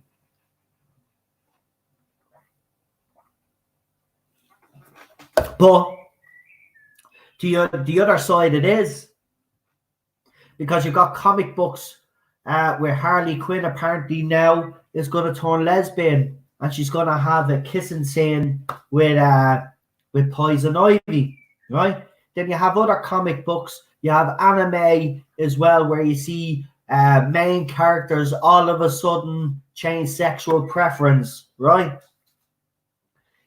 It's ridiculous. It's gone crazy. It's madness. You know, all of these things that you're doing it to are family entertainment. They're kids' entertainment. I'm not saying that kids shouldn't know about the struggles of the LGBTQ plus community, right? But that's up to mothers and fathers to do that. Yeah, TV shows are there for us to escape from the real rigors of life, the hardships of life. We switch on the TV, and for a half an hour, 45 minutes, we're supposed to be entertained, put a smile on our faces, right? Doctor Who is not the program to be addressing these sort of issues. As I've already said, you can have characters of that group in Doctor Who and actually give them a decent story and decent character arc, and not do what Chris Chibnall does and kill them off after 20 seconds, right? Well, let's say we don't need to change everything. And by the way, when it comes to that sort of education anyway, I do believe that isn't up to the entertainment industry to teach our kids about those things. It's up to us as parents to educate our kids. What's the point of us having kids if we're going to let everybody else do all the work for us and tell our kids right from wrong? That's their job, right? There'd be no bigotry in this world if parents did their job right in the first place. Sometimes, now in fairness, it doesn't matter how well you bring up a child, they could still turn out, you do get your bad apples, right? But the majority of time, if parents just sat down with their child and actually spoke to their child and actually, educated their child the way they're supposed to, we'd be living in a completely different society today. Right? What's happened is we got this new wave of parenting. It's like parents want to be best friends with their kids. Instead of being the guardians, instead of being the educators, they've left it to the schools, the colleges. And that's why we have it sinking into the entertainment industry. Because today's parents, I don't want now. It's not my job. It's someone else's job. Parents are passing on the responsibility. And this is why we're getting this shit in music, TV, game, and even games. Right? Even games are starting to go woke. Right? You can't have your games. For example, for years they've been trying to get at Grand Theft Auto. Right? Because Grand Theft Auto, if anybody has played it, you can beat up prostitutes and all of that, right? It's just a game, the old games. It's just what you did. You were a gangster going around, you can run people over, the whole lot, right? They've been trying to get at that game for years, right? Slowly but surely, that game, you can see it, it's going to happen because they're doing it with other games. But this is what happens. You're not allowed these sort of games because apparently it's all toxic, right? Didn't mean no harm growing up. I played a Michael Jackson game, if anybody remembers. I think it was on the Sega Mega Drive 2. It could have been. And the Michael Jackson game, you're going around kicking the crap out of everybody and stuff. Again, this whole thing, violence in games, and then people blaming the games instead of people actually blaming the parents because they're not actually doing their bloody jobs.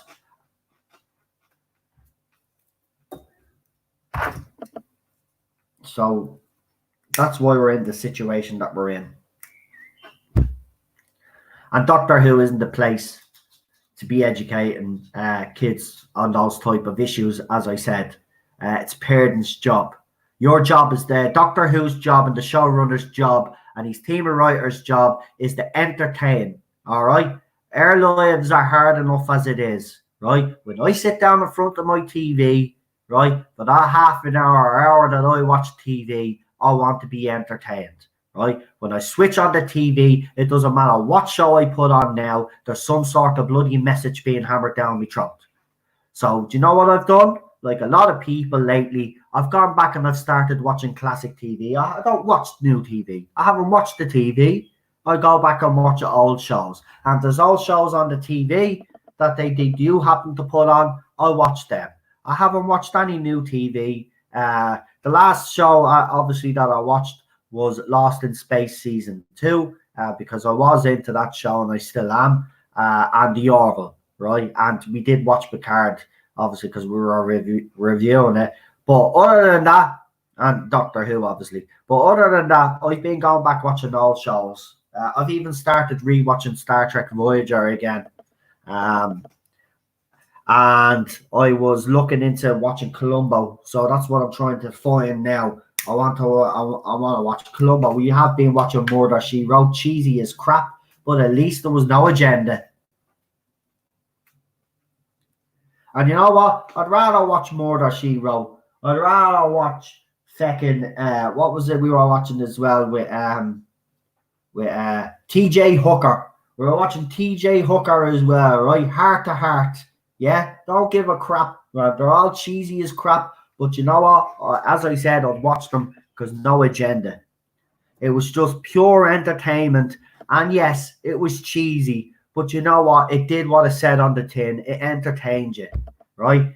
And fair enough, some of the old TV hasn't aged well, right? But still, at the time, it did its job. It did its job. I'm sick of this. I agree. I'm on YouTube or Netflix or doing so. Yeah, I'm like you, Problem Big. Going back watching old movies as well. And I also have a load of DVDs as well that I had when I was in the hostel of loads of movies back in the day. So yeah, it's sad. It's sad. The thing is that we thought this fad or phase was gonna go away soon. And maybe it's starting to happen now. We're noticing little things. Ruby Rose leaving is a big. Whether she quit herself or Rabbi's points that he made, which are all valid points, and you know what, probably the best explanation right now. If that, but there does seem to be a change. I don't know if you've noticed, there does seem to be a slight change now in Hollywood. They still do their woke stuff, but there seems to be now a little bit of awareness all of a sudden that maybe this isn't such a great idea. Now they're obviously slow on the uptake because they're idiots. They're not as intelligent as the fans that they write for, but they're slowly getting there. So there are changes, but it's slow. This needs to stop now. I think TV producers, TV creators, writers, you all need to get back to the basics. That's it. Entertain. Right? And you hire the best person for the job. You don't hire someone based on their sexual preference or their gender. You hire the best person for the job. Now, of course, if the role has certain restrictions, like Doctor Who used to, like James Bond, like I'll give you let me see a few more examples of roles that are kind of set.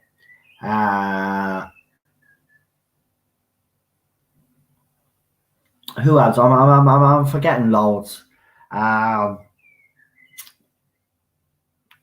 Yeah, Starsky and Hutch is another one. Buck Rogers, that's another great. Yeah, I mean there's certain criteria, right? So you couldn't have Buck Rogers being played by a woman. In Starsky and Hutch, you couldn't gender swap that role.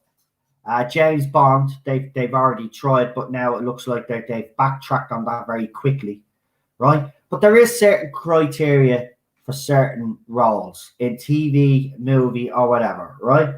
Now, we'll go back to Robert Pattinson for a minute. Now, I said this earlier, in fairness,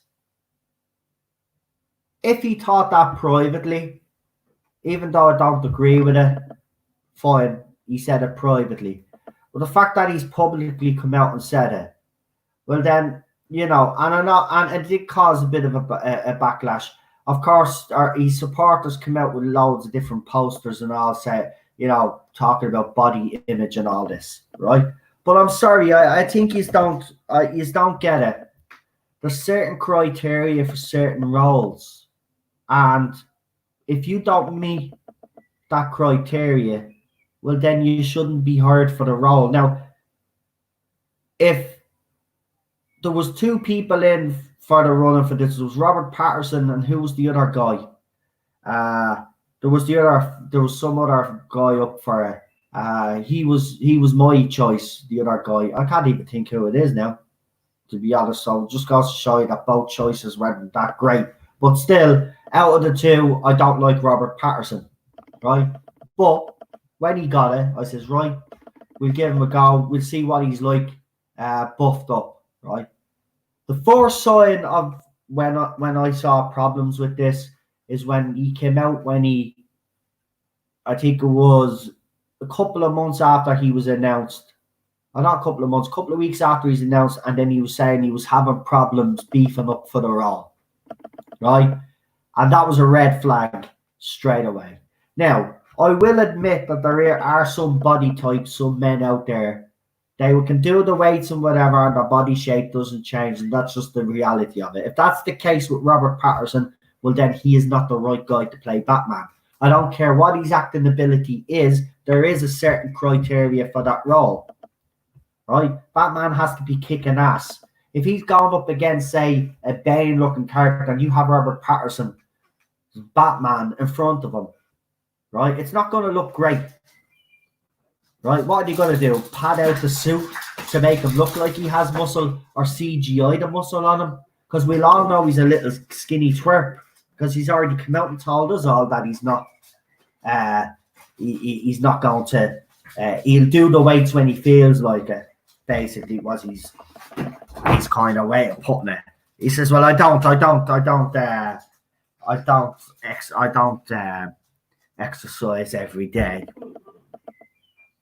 so I don't." Again, as I said, certain criteria for the role. It's the same with Doctor Who, and the certain criteria for that is that you have to have a willy between your legs. It's as simple as that. And I'm sorry, that's just the reality of it. And when you don't have a willy between your legs, you see what happens. You get what happens. And we got Series 11 and 12. And on top of that, then, when you don't hire someone with a willy, and then you hire someone to write the show that's incompetent, well, then the show is not going to get anywhere. And that's what we've seen.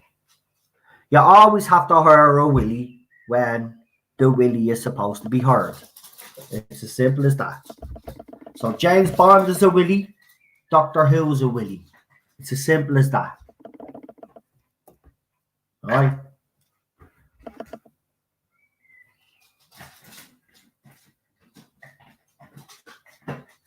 Batman done to death. They'll never top Christopher Nolan's trilogy. I agree.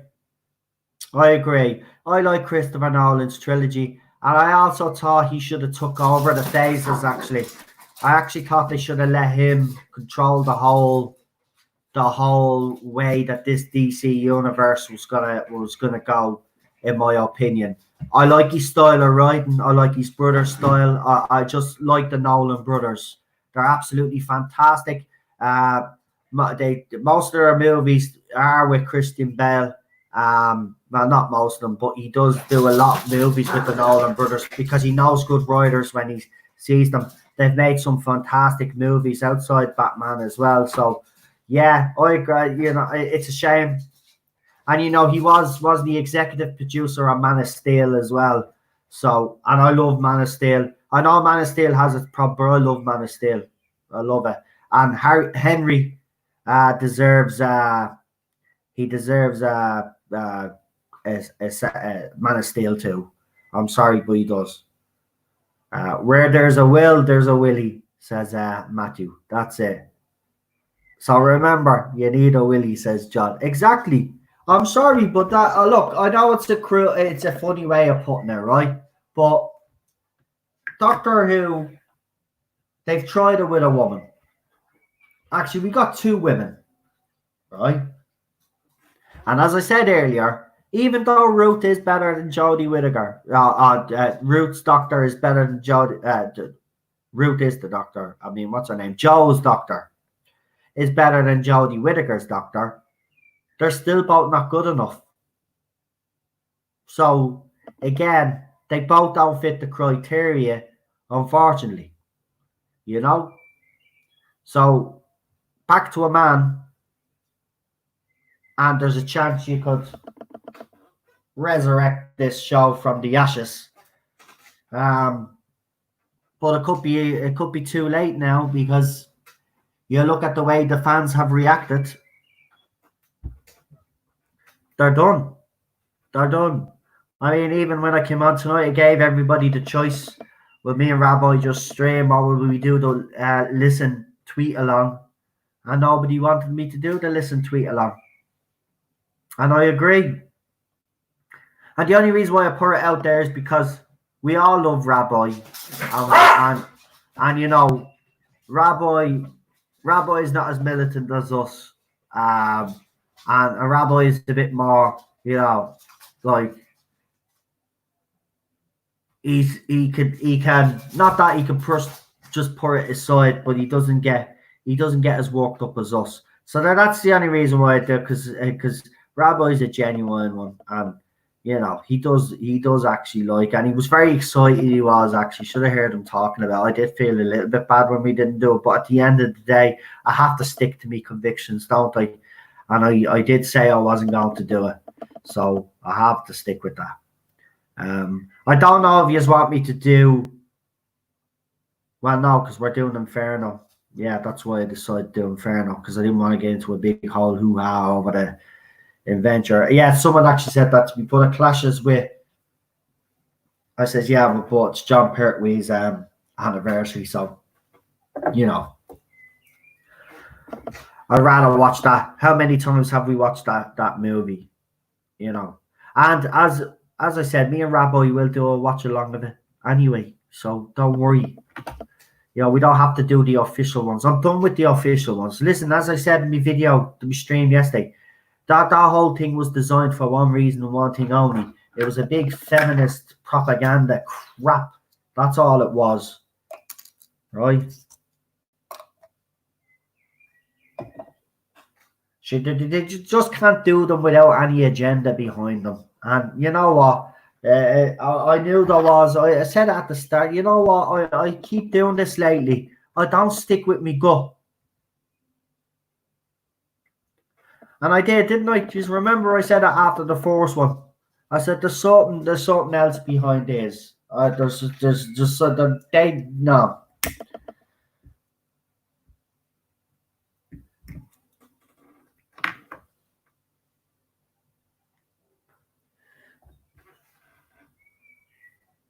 So yeah, like Yu-Gi-Oh games suck nowadays, unfortunately, because you can't customize your character anymore, and no story-driven games which Yu-Gi-Oh GX and 5DS had. I love the original, says Crystal. I hated season 11. And Charlotte saying good night. Good night, Charlotte. Thanks for popping in again. People are sick of this one. See, this is what I have noticed, all the fandoms. As I said, and I will be doing that stream. Everything is just been because I was sick, but I will do that stream about the fans. I'm going to try get a few guests for that one, because I don't want it just to be my opinion on fandoms, because I won't be just talking about the Doctor Who fandom.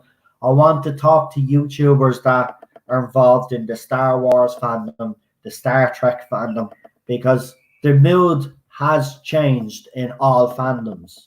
It's like there's been announcements in the Trek universe, in Star Wars, and also Doctor Who, and the reaction of the fans, let's just say, has been one of who cares.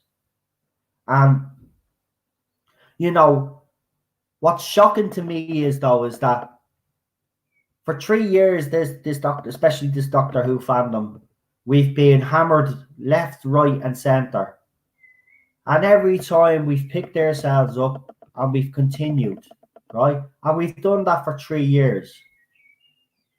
The fact that after 3 years and people have invested so much in one common cause, we all have one common cause, to make our fandoms a safe place, a place where everybody can have an opinion, and also to protect those TV shows that we love. But to actually see so many fans now just suddenly say, well, they've had enough, and are actually turning their backs, and actually have, let's be honest, because I've had it myself, not go after us as such, but actually basically tell us, which is not just quit now and we're all bored. It's like the mood has changed. The fans they've just had enough.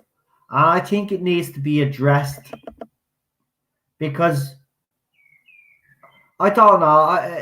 I can understand it in the Doctor Who fandom. I really can. But I don't know. While I do understand that, I'm kind of trying to make sense why everybody would walk away now after 3 years of fighting, when I actually believe we were getting somewhere in this fandom until Mr. Cornell decided to throw a spanner in the works. Remember, before all of this, we had 4 statements from the BBC defending this era, right? We had everything going for us. Then he comes along, and it was that night. He comes along, and then the next day, the fandom is completely back to square one. Everybody's fighting with each other again. Those people that were quietly walking away then were being attacked. Streams are being hacked. Last night, actually, I had someone. Remember the guy that caught me a sewer rat? Remember, I wrote back to him. I showed you the whole thread. Well, basically wrote to me last night just to say, fuck you now. Right? So even when I've tried to walk away, I'm getting it. So I'm not walking away. But if this is what I just feel after 3 years, and this is why I kind of want to do the stream as well. I can understand why you are all feeling like this. But if you look at these fandoms that you are part of, you have made huge contributions and made huge differences. It'd be such a shame to walk away now after all of this. But again, to a certain extent, I do understand it. And believe me, I do to a certain extent understand it. But I just thought we were so close in this fandom of actually we're on the verge of something amazing. I honestly believed if we had kept the pressure up, Chris Chibnall would be gone. But Paul Cornell and others have made sure that that's not going to happen, because when they came in and said the things that they said, that was the last straw for a lot of yous. And it was basically the thing that broke yous all. And you know what? I have to admit, it probably was the final nail in the coffin for me. Because you know me, I've always been a little bit... People accuse me of being negative all the time. But let's be honest. In my streams, I used to say, well, maybe one day, Doctor Who. I used to always try be optimistic. Well, whatever optimism we all had, I suppose, it was destroyed that night. But that said, but then after that, fans just gave up. Fans just had enough and decided to walk away. And that was and I believe if we hadn't, and we had stuck at it, and actually pushed back on what he said. I don't know, I did, and a few other YouTubers did, but there wasn't enough of a reaction like we used to get. So that's why the pushback didn't do anything. So yeah, all their hard work was taken apart that night. And I can see that's why I can understand to a certain extent why you are all feeling the way you are.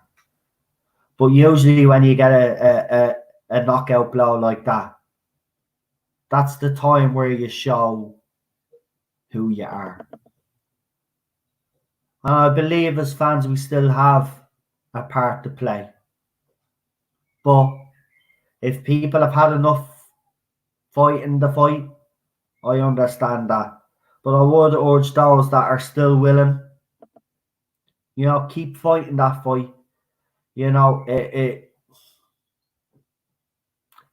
Right now it might seem, it does seem all fruitless. We were on a roll. See, I'm actually pissed. Thinking about it is actually getting me upset, because we were close. We had rattled the BBC.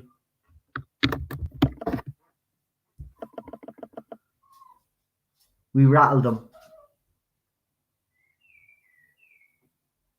I suppose that's something.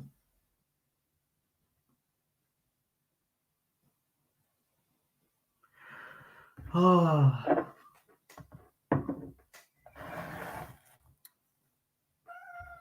Yeah. It's actually making me sad now, because we were so close. And if people want to know what I mean by so close, I do believe that a decision would have been made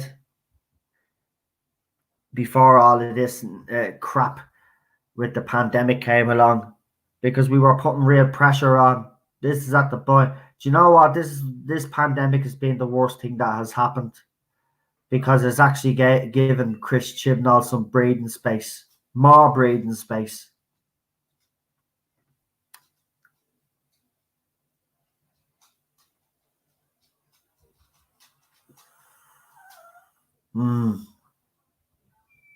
I'll still fight, but I can't do it by myself.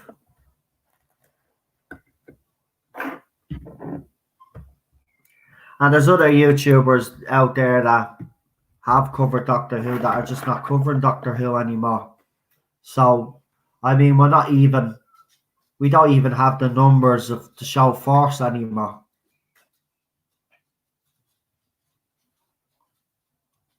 That's why I was seriously considering after that night, I was actually gonna basically retire from YouTube.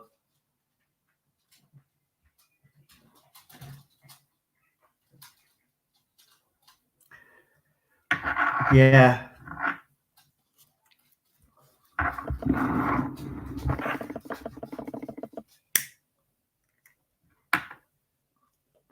But you know what? It's fine. Because before I met most of the people that I know now, I was doing this on my own. And then, of course, I got recognized. And then people, obviously, got behind me.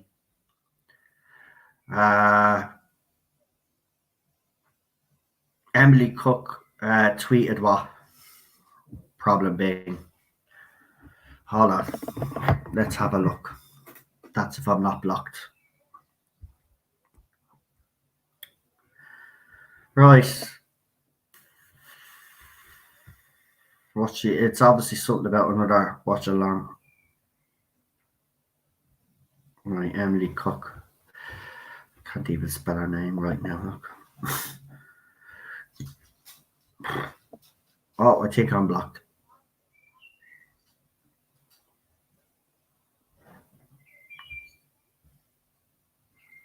No, I'm not. I'm actually just putting the wrong name in because I'm an idiot. There we go. There she is.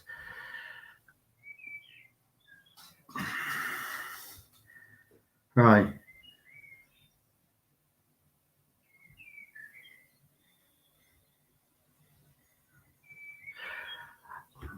See,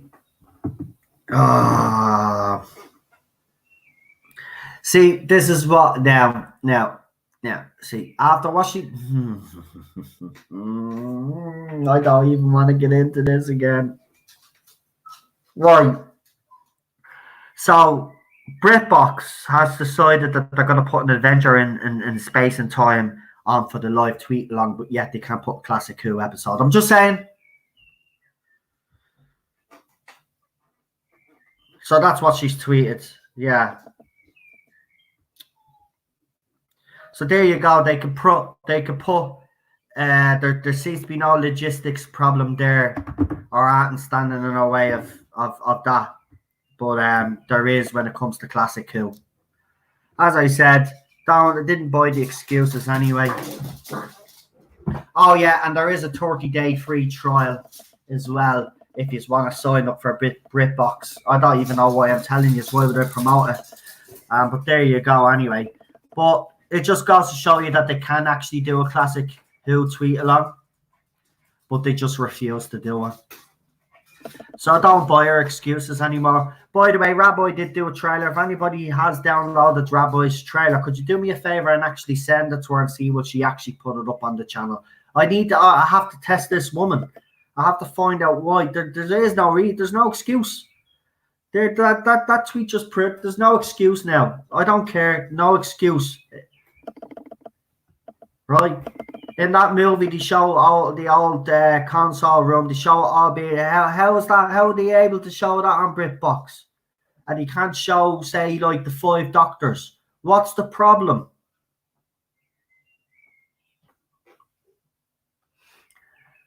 Why test her? Because I believe that she's full of shit.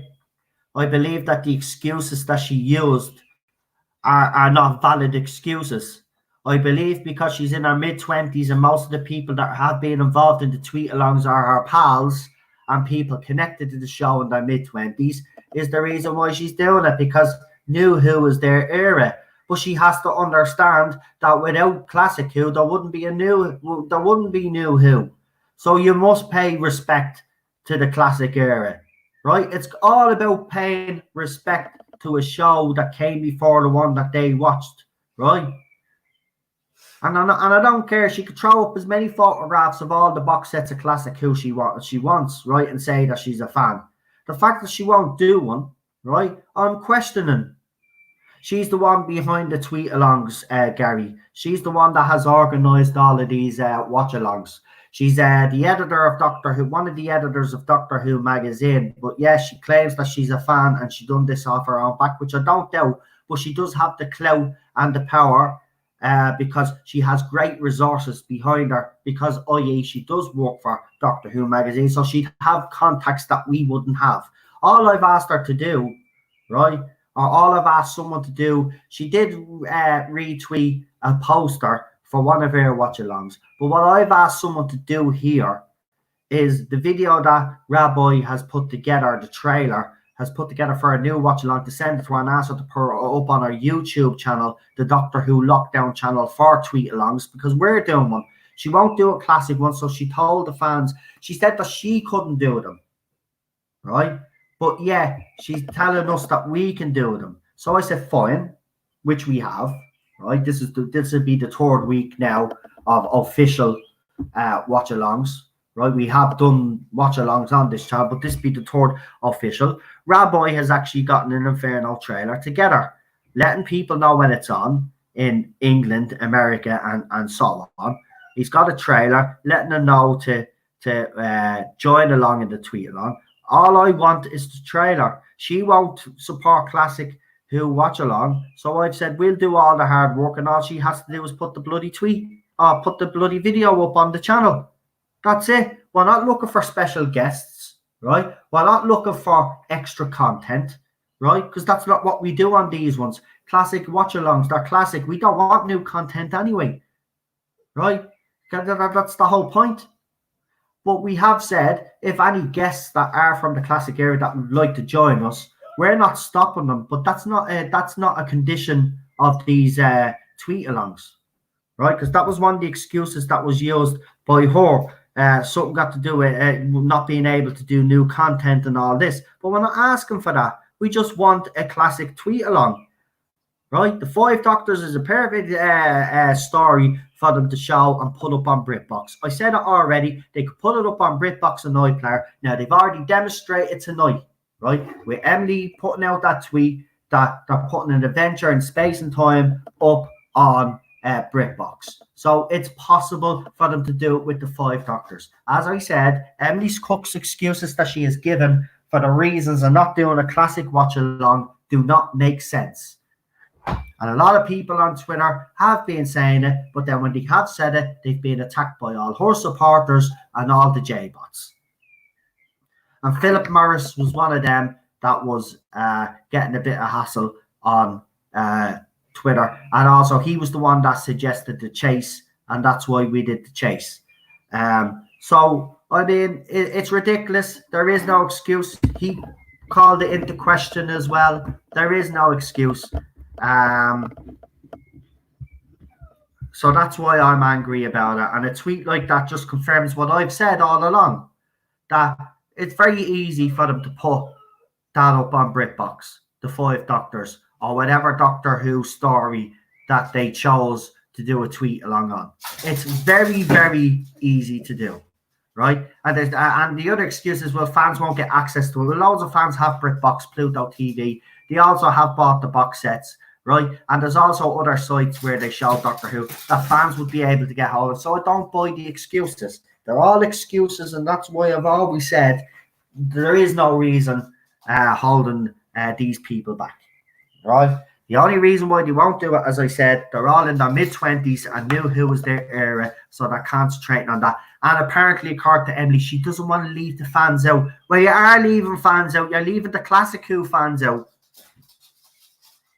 Right? Yes, we do like New Who, and we have watched them, but after what Paul Cornell done, we don't want that to do with it. So, you know, a bit of an olive branch right now, and this is what this would be, an olive branch. After what that twat said, right? And all the controversy he caused. Emily Cook, if she had half a brain, she could actually do a classic Who watch along, and that would go down well with us fans. But no, there's excuse after excuse after excuse after excuse after excuse. And again, as I said, I'm going to be a thorn in the side of these people. That's what I was originally. That's what this channel was originally for. I lost that for a while, and that's what I'm going to do. I'm going to call these people out on their bullshit.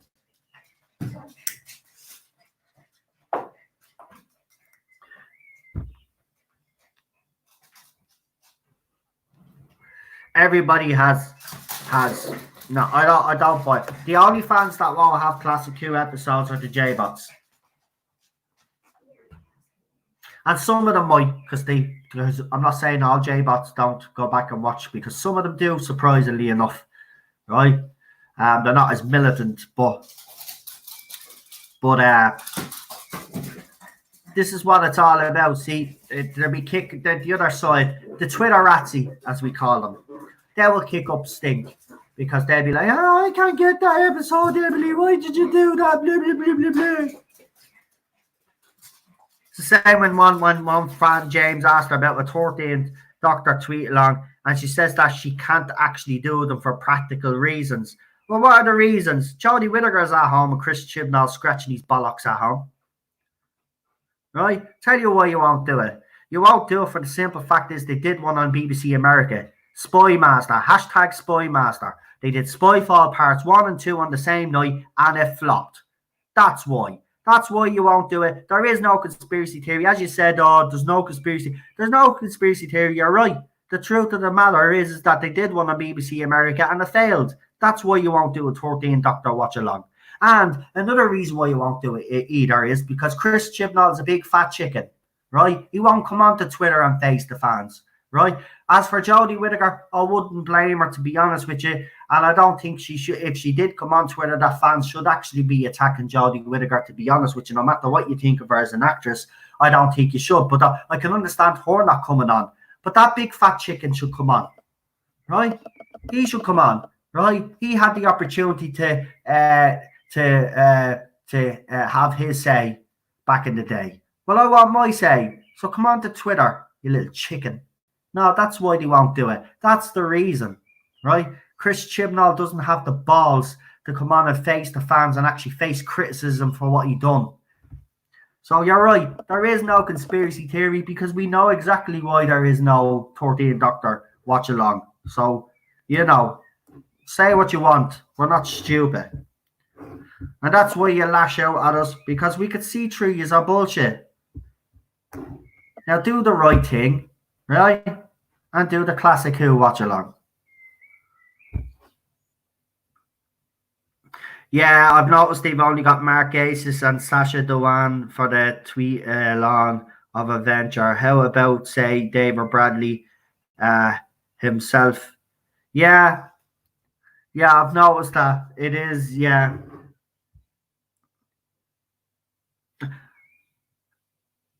I don't know if that was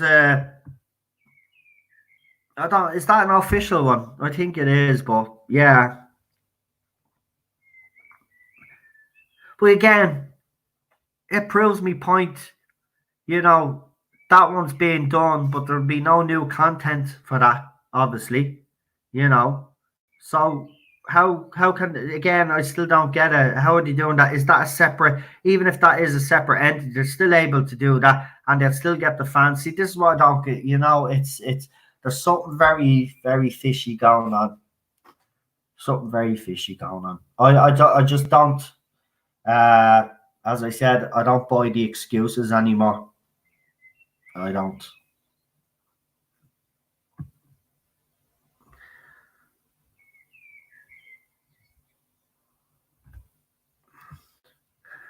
Yeah.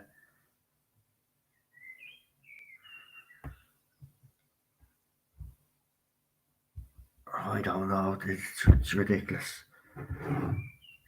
Let me see. Justice for Hartnell. Yeah. Well, it's justice for them all.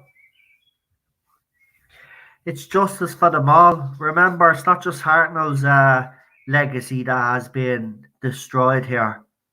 It's every single guy that donned that jacket and got into that TARDIS. I'll even go as far as to say even Jodie Whittaker's Doctor has been tainted because he has retconned his own creation. She was supposed to be the first female Doctor, but we know now, according to Chris Chibnall, that that's just not true.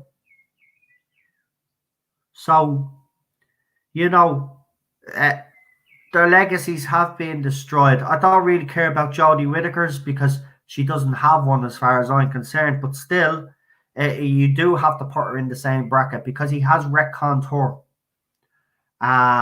But yeah, the rest of them have been belittled by this story arc. And, you know, the fact that the Doctor's race was founded on the murder of a child and experimentation of a child is actually quite disgusting. That a race of people came to be from that sort of arc. It's sickening. It's sickening. But again, you know,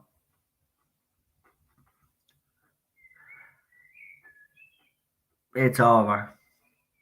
It's over anyway. I'll keep fighting, but they're serious 13s. Yeah, it's over. Be lucky if we get a serious 14. I'm being honest. I'll be shocked. To be quite honest, I will. I'll be absolutely. There's no way it can continue after Series 12. Because come here, we're going to have the Christmas special, right? And we know that's going to be bad. And it doesn't matter if he has the Daleks in it. It's not going to be great, right? It's still going to be bad because she's going to be in it. And we're carrying on from the Timeless Children debacle, right? It's just not going to be great. And then Series 13 then, and all the rumours that I'm hearing, and if they're all true, let's just put it this way, it's desperation, destination desperation. As you already know, it's already been rumoured, but at some stage I'm pretty sure it's going to be confirmed. But Davros is to reappear. Now, if that happens or not, there is talk of Rassilon and Omega possibly making a return as well. As I've already told you, Rory Williams apparently is supposed to be making a return. Captain Jack, apparently there could be more in store for Captain Jack, i.e. Captain Jack could become a permanent companion for Series 13 in the TARDIS, along with Manip and Jodie Whittaker's Doctor. That would be an unusual dynamic right there. Also, there is a hint between a romance between the Doctor and the Plank. I suppose they have to give the Plank something to do, so they might listen. Do you remember last year when I'd break a story and people say, I'm too far-fetched? Well, listen, at this stage now, I get, at this stage, I would nearly say, well, if it's Atten, it's going to be more than likely true. So, yeah, they're just a few of the people's names that have been mentioned. Billy Piper returning? No, it looks like that won't happen now, especially after the fact that she's not having nothing to do with the Time Lord Victorious thing. She's only allowing them to use her likeness, but she won't be actually part of the actual audios. So yeah, I've also heard as well, and I just have to put this out there, the Sea Devils were to appear in Series 12. Now, if you look at the series the way it ended, I don't know where you would have fit them in, but someone was saying between it was either Praxis or Orphan 55 they were supposed to be in. Now, there is a rumor that they were taken out because they're going to be in Series 13.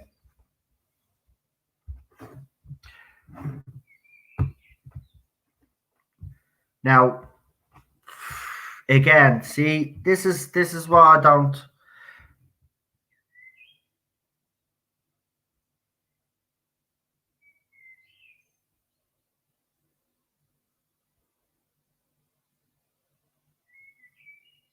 I just got.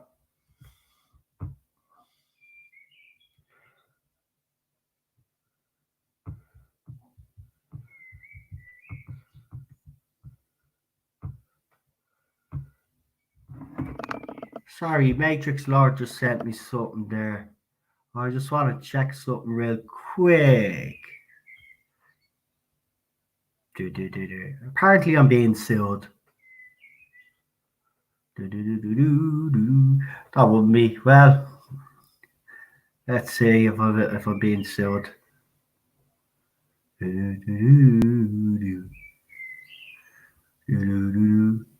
Ah, they have me blocked. And a Jodie Whittaker profile picture. Yeah. Well, why am I not surprised? See, that's what they do. They shit talk you. Hold on. Have you the whole thread, please? Yeah, we'll have a look at that. Yeah. Yeah, well, that's probably something. It's probably the fact that I released the Spyfall information. Could be. I mean, I haven't received any letter from the BBC, but it could happen. I knew what risk I was taking. If they want to, they can. I mean, they're not going to get at me because I'm broke as fuck. So, like, I mean, to be wasting their time. So, yeah. Listen, it's a Whittaker supporter, so I don't really take that stuff seriously until I get a letter in the post.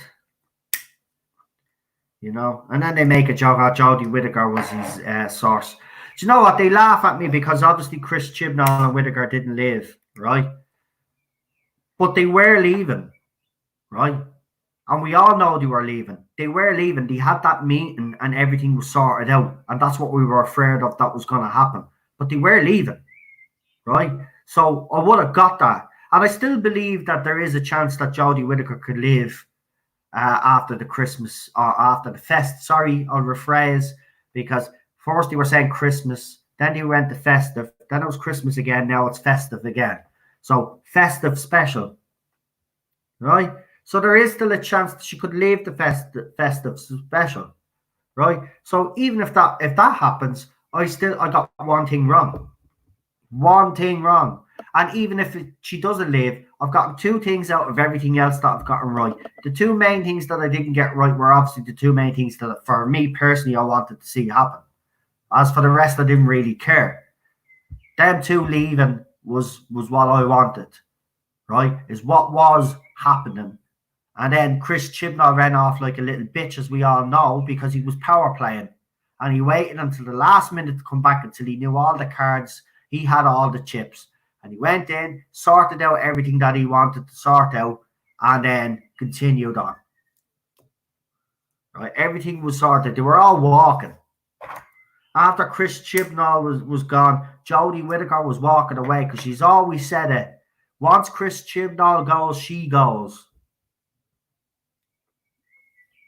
Chaos in Cardiff has been confirmed. It happened. Right? BBC themselves on BBC Radio confirmed it. Right? So he was leaving.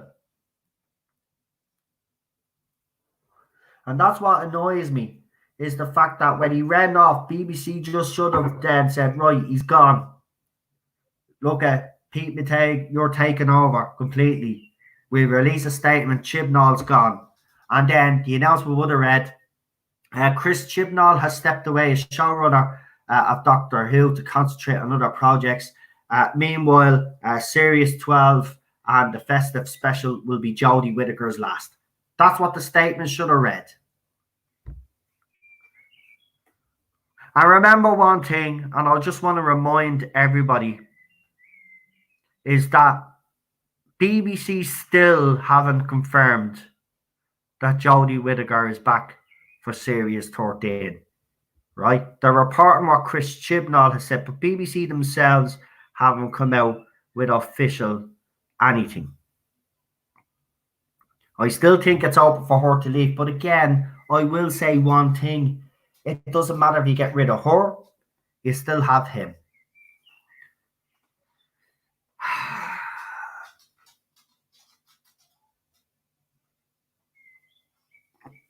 Yeah, a lot of people are talking about Time Lord Victorious. Yeah, look, I hope it is good, but as people have said out there, rightly so, it's a money grab. But let's hope it's a money grab that's actually worth it. I don't know, but it seems to me, and I have to say this because that's what I always do, there seems to be a hint of desperation, if you ask me. They need to make money, and this is the way. And we've gotten a few announcements with the character options as well. So these are the licensees trying to recoup probably 2 years of lost revenue. So, you know, this will have to be something spectacular. So we'll have to see what happens. Yeah, it's just, again, it's one of those, isn't it? We'll just have to wait. I mean, when the review for the first book comes out and then the second book comes out, then we'll know if it's going to be, you know, because you'll have people that will dissect these books and see what happens. I just hope, even though it is about Time Lord Victorious, I just hope there is no reference. To Series 13. No, to Dr. 13. And I hope there's no, you know, little Easter eggs or anything that connect this to Chris Chibnall's era. See, this is another thing I'm worried about as well. If it has any connection to this current era of Doctor Who, well, I'm out straight away. And I don't care how good the story is. If there's a connection to this era of Doctor Who, I'm out. I'm out. And that's just me. I don't know about the rest of you, but I will be out if this has any connection to the current era. If they connect it in some way, I'm out. So let's hope they don't. It looks like they haven't anyway. I mean, if you've got Paul McGann, Christopher Eccleston, and David Tennant on the cover, I don't think they will do that. But if they do, and this is a kind of a, you know, cheap trick, as they did with Picard when they tricked everybody with their trailers, you know, because a lot of trickery like that goes on. You know, they'd say, "Oh no, it's definitely about these three," and then right at the end, then you get a little, you know what I mean, and then you've bought it all, and it's too late. So yeah, let's hope there's none of that trickery going on.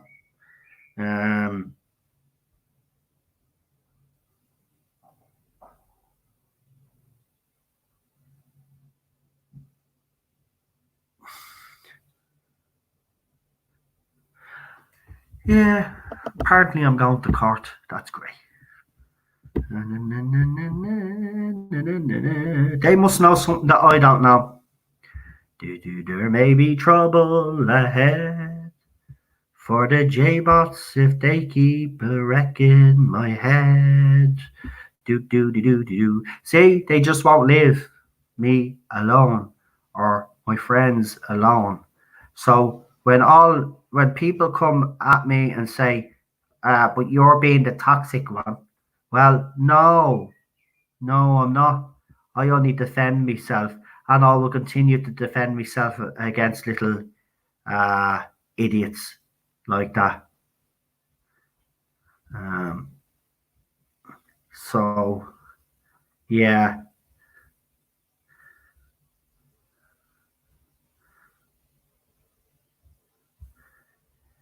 Yeah, but here's the. Yeah, but Chris Chibnall has already said it's not a parallel universe or a multiverse that Roots Doctor was the Doctor. So if that's the case, then it's not a parallel universe. Oh, you're talking. Sorry, I know what you're talking about. Completely sorry. You're talking about Time Lord Victorious. It could be an alternative universe, Time Lord Victorious. It could be the Meta Crisis Doctor. Some people have suggested that, but that doesn't make sense because it wasn't the Meta Crisis Doctor that turned Time Lord Victorious. It was the Doctor. Interesting. Interesting.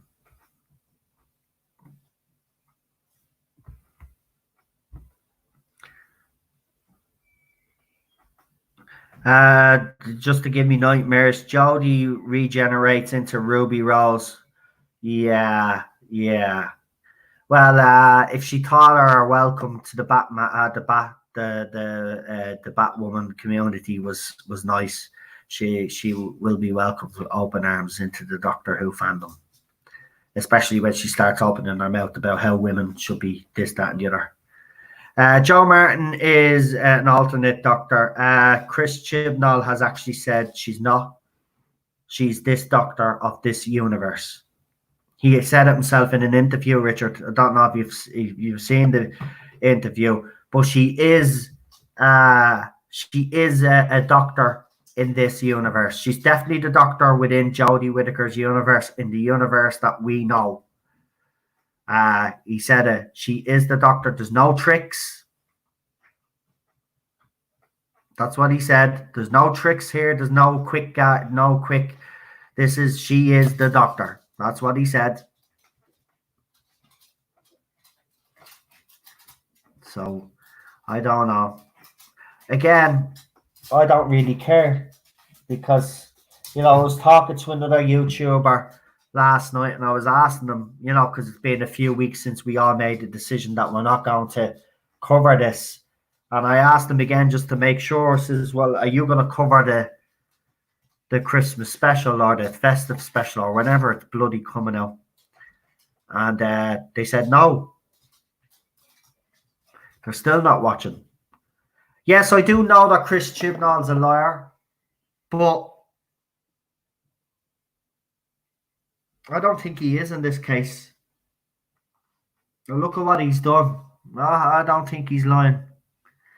I think she is, but I just don't know where she fits in. I've tried to fit her in to see where she fits in. Forget about all the timeless children ones, right, that we're saying. If we were to just take her and try to fit her in the timeline somewhere, right? Well, she doesn't come before Hartnell, right? So then I was thinking, she can't come after. Could she come after Hartnell and Troughton? And I was thinking, it'd probably be more Troughton, Pertwee. Maybe she's a Doctor in transition. Maybe that's where she actually is. Maybe she is actually the Doctor between Troughton and Pertwee.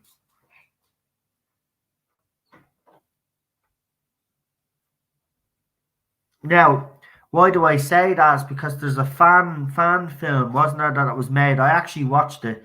Pertwee was actually in it himself as well. I think it was done in the 90s or something. But there was other faces of the Doctors when the Time Lords were showing Troughton's Doctor. But I think in between that there was supposed to be a kind of a face that the Doctor had that wasn't, it was the Doctor, but not the Doctor. Oh, it's weird. It's I forget the whole premise of it. It's kind of like that, the premise. I don't know if you've seen it. I've seen it only recently. You think I'd remember. But anyway, that's where, if that's where I think he's going with this, well, then again, it just goes to show that fanfic, he has made fanfic canon as well, because this was fanfic. And the fans came up with this. So it's basically she's the doctor. There's a story between the War Games and Spearhead in Space, right? There's an episode, a fan yoke that they did in between that. Now, if Chris Chibnall's doing what I think he's doing, well then that's where she'd fit in. She'd fit in there. But again, that shows you that Chris Chibnall has made every piece of fanfic and canon, which is ridiculous. Don't get me wrong, some fanfic is brilliant and can even be better than what is out there. But leave it as fanfic. The showrunner is supposed to be clever. This isn't clever. So that's where I think he's gone with this one. That's where she'd logically fit in, because there was a female face shown. Now, I will say, of course, she wasn't. I don't think she was I think she was a white lady. So I don't know, unless there's faces that we didn't see. But that's where I think he's actually gone with this. I've been thinking about this for the last few months, and that's the only logical place that she'd fit in if she's not a parallel universe doctor. It's the only explanation. That's where she'd fit in. And remember, when he did the Time of This Children's story arc, everybody even said, well, every piece of fanfic, whatever it is, right, was canon. Well, the story between the War Games and Spearhead in Space by the fans is basically a doctor in limbo. That'd be the best way, yeah. So it's kind of like a doctor in limbo, and she could be that doctor in limbo. But I'm not quite sure how she's been able to get out, and you know what I mean? Something's gone wrong somewhere. But it frightens me, because then that means then he's meddling in stuff that goes back to the classic era, which we've already seen him done, but this is even going back again and doing more. Now remember, for anybody that has bought the faceless ones, Sasha's master is actually on a wanted poster along with Roger Delgado. Now the problem I have with that is not because, as some people have claimed, he's already given out Sasha's the master's theirs because he's because he's all racist. Well, no. As I said, if it was Anthony Ainsley and Roger Delgado, I'd actually have no problem with that, because they were classic masters. The reason why I have a problem with it is because you've gotten a new Who master, especially out of this era that not many fans like, and you've inserted them into it, the faceless ones, right? Sorry, but no, doesn't wash with me and other fans. As I said, if it was the other master of the classic era, Anthony Ainsley, we would have no problem with that. But just didn't do that. It's Chris Chibnall, again, trying to do change. And this is what I think he's doing, guys. Remember this stream, the end of this stream, where I told you what he's going to do. I think that's what it is. I think this doctor is actually a doctor between the War Games and Spearhead in Space.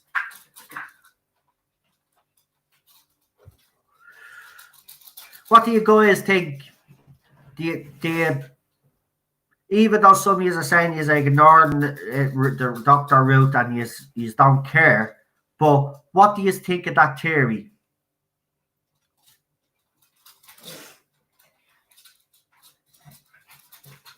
And has anybody watched that fan film thing that I'm talking about? The episode between the War Games and Spearhead in Space. Has anybody seen it? And if you have, you obviously know what I'm talking about. What do you think? Do you think there's a possibility that she is that doctor? Now remember, Chris Chibnall, and Daniel is right, Chris Chibnall does lie, but for some weird reason, I think he's telling the truth on this one, because he was very adamant and he's done several interviews, right? He said she is of this universe. She is of the Doctor's timeline, this Doctor's timeline. So the only logical, and it's the only place where she fits in, because we already have the War Doctor, so she can't fit in there, right?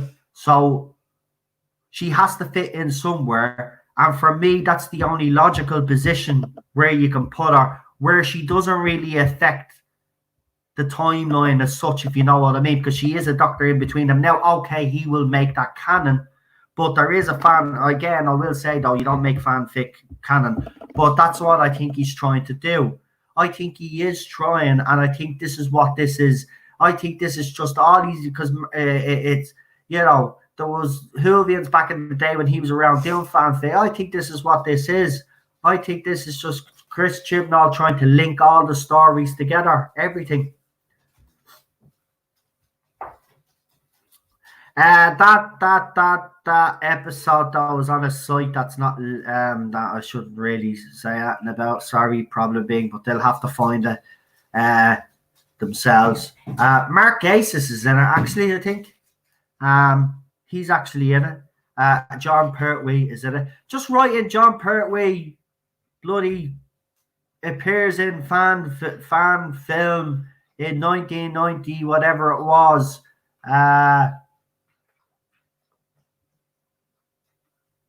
It was in the night. It was before he died. It was before he died anyway. But he was back in the TARDIS again. They had their own little TARDIS and everything they did. But I can't say it because the site that I watch it on. But I'm sure if you just Google it, you will find it and you will know what I'm talking about. But it's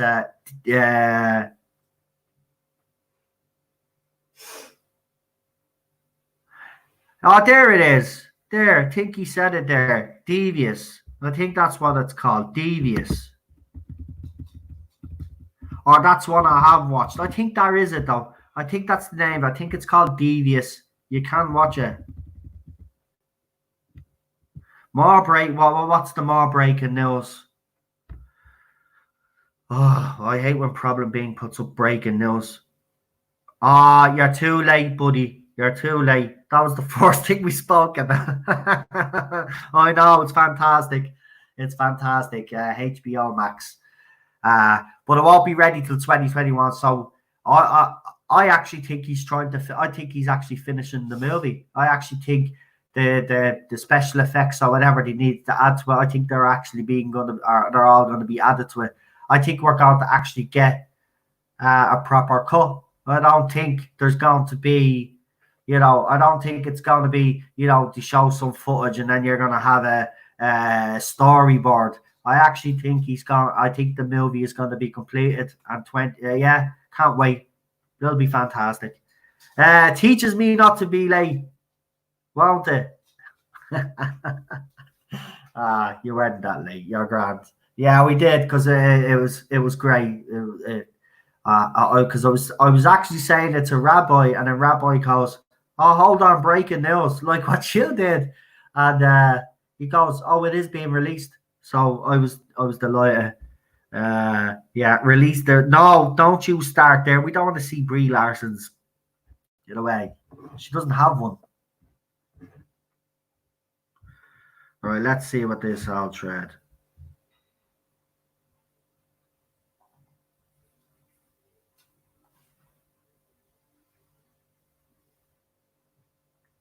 So apparently I'm engaged to some girl on Twitter.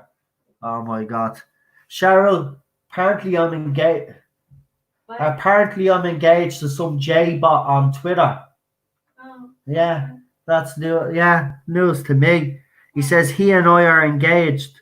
And B, who has a Jodie Whittaker photograph, the other one, by the way, has Roots Doctor, says, "Oh, I'm so happy for you. Apparently I'm going to court as well and being sued by the BBC."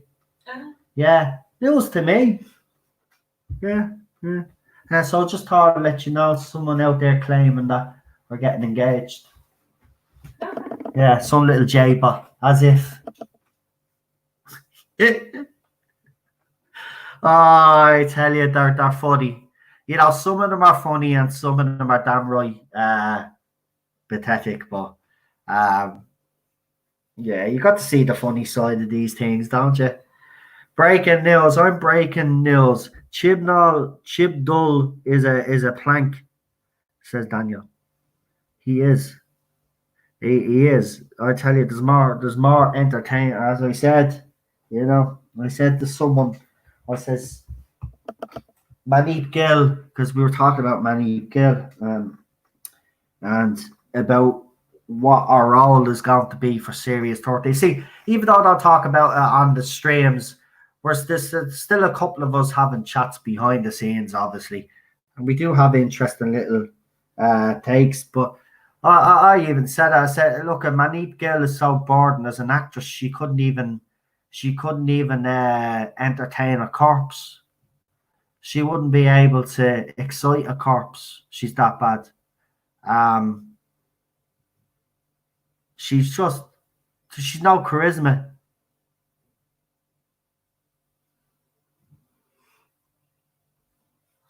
So yeah, I don't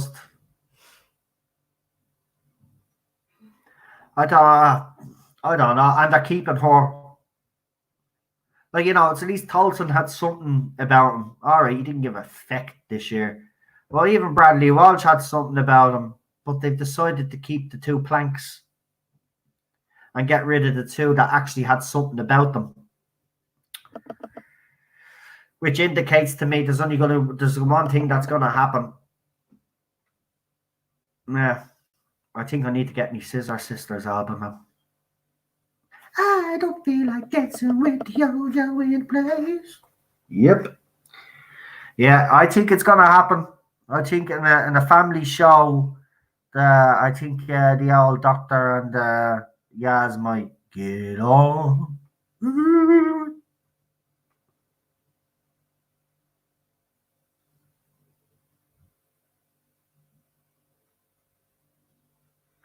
Breaking news: Yaz is the doctor.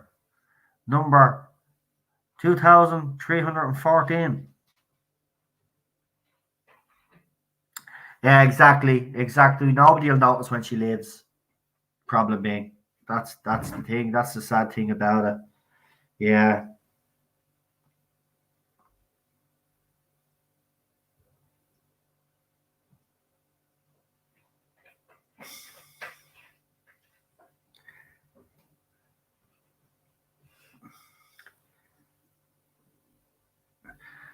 Yeah, they played rock, paper, scissors to find out who was staying.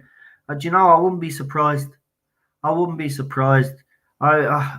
man, he's really. I know. Do you remember Chris Chibnall at the end of Series 11 said, "Don't worry, folks. Yaz will get more of an arc in Series 12," and then she didn't. I'm telling you, Series 13, he's just gonna look. He doesn't do story arcs. What he does is he ticks boxes.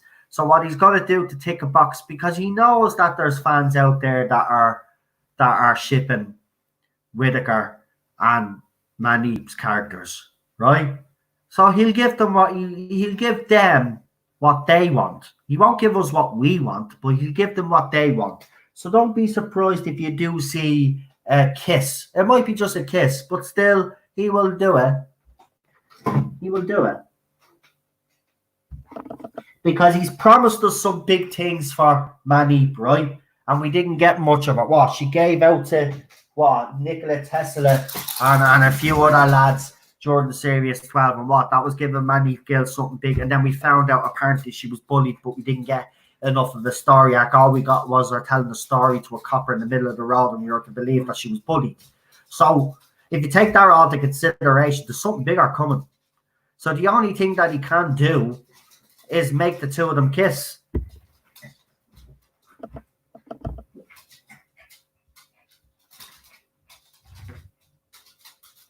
And our fans are obsessed with it. You've seen it. Her fans are obsessed with it. You cannot have you see posts up all the time of, oh, look how beautiful she looks in the light there. Oh, I wouldn't mind spending the night with Jodie Whittaker. It'd be fantastic. Oh, Jodie Whittaker has turned me gay. All this crap.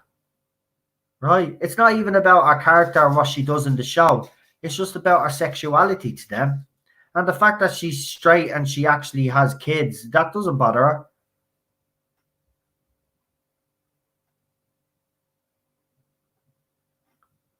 I just don't know anymore.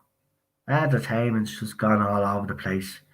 You know, Doctor Who used to be, Doctor Who educated, but it also entertained and sci-fi. Now it just seems to be a big preachiness. And then whatever identity politics or gender politics you have or sexual preference you have, that's the type of stuff that they put in Doctor Who now. Because that's more important than the actual story and character development. And that's the bottom line. And until that changes, until it becomes about characters and character development and actually giving these characters something worthwhile and some decent screen presence, then you're going to get the same shit over and over again. It's as simple as that. They'll never change the way they do things unless it keeps going. Look, it's got the way it keeps going. Fans rejecting everything now. They have to make. They have to do something. But BBC seem to be stubborn. We'll see. We'll see. The Christmas, I have to say, the festive special is going to be interesting. Interesting in the fact how many of those fans have actually told me personally and told us all that they're not going to watch, and how many will actually watch.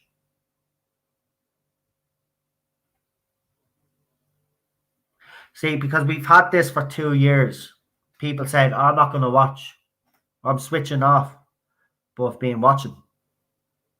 So we'll know, because the numbers now, after the Timeless Children were down.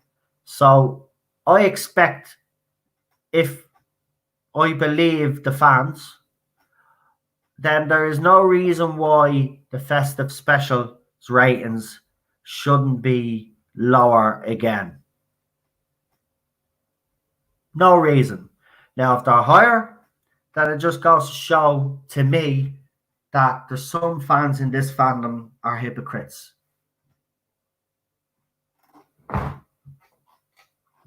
You're either watching or you're not going to watch. You have to be serious about this, you see. See, if you say you're not gonna watch, then you have to have the conviction not to watch now. Because if you want to send a message to the BBC, like we have been doing though, but if you want to send a further message to the BBC, this is the time. Festive special is where they should get the highest ratings, in fairness. But if this was to be catastrophic, because fans have really finally had enough, and I hope that is the case. I will be disappointed on when we find out after Christmas, a week later, that this festive special has been the most watched. That will actually annoy me, because then it will show that there is a lot of hypocrites in this fandom.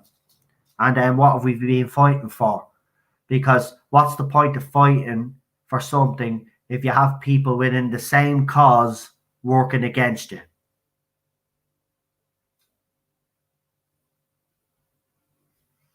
Instead of doing that Christmas special, obviously, as I said on this channel, and I think Blue Bonnet is doing one as well, and I think a lot of other YouTubers are going to be doing it as well. We're going to give you plenty of options, right? Everybody's going to do their favorite Christmas special.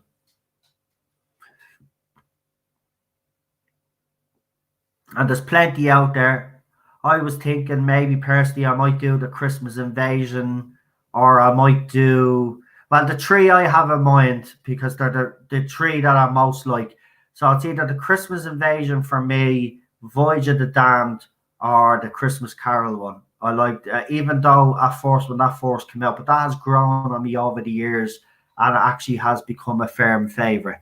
So they would be the three that I'd be choosing from on Christmas this year. I will not be watching that piece of shit Christmas Day. I'll be watching a decent episode with the wife.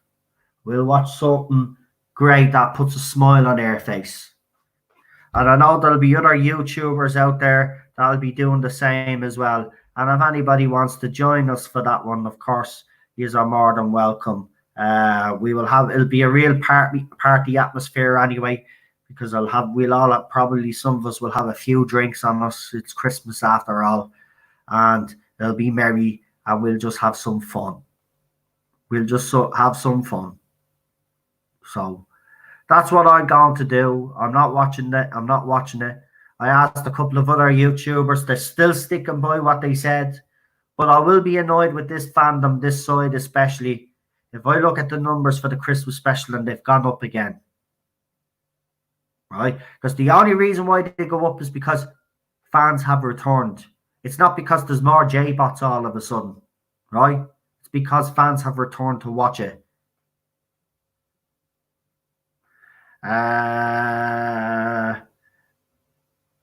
Just watched the Christmas Invasion a couple of days ago. I love that one as well, says Blue Bonnet. Yeah. Well, I mean, look, what we'll do is, Blue Bonnet, whatever you decide to do anyway, your Christmas, and we'll kind of coordinate with each other anyway. Like we say, have one, someone starts it off on their channel. Then after that one's finished, then everybody goes on to the next channel and then joins that one. And then the next channel, we try to get 3 or 4 channels and we'll watch 4 of them. We'll end up watching a few if you want to. I mean, I'm on for it's Christmas bleeding day. What are we going to be doing? You know, we could make a day of it. You know, while I'm cooking the dinner. And I'll sit down, watch an episode with yous. You know, that sort of way. And then when someone else then has their stream, then I can sit down and eat me dinner while watching you guys. And then we go and watch the next one. I think that'll be a great idea. Actually. Actually, that's probably the best idea I've ever come up with. Seriously, I'm not messing. Nah. It's one of the best ideas I've come up with. That's a great idea. How about it? We can call it, we can give it some name as well. We can come up with some catchy name. And we can make it an event not to be missed. We could call it the Christmas Invasion, the Doctor Who Christmas Invasion, and then show, as I said, on multiple channels, one after the other, Christmas specials.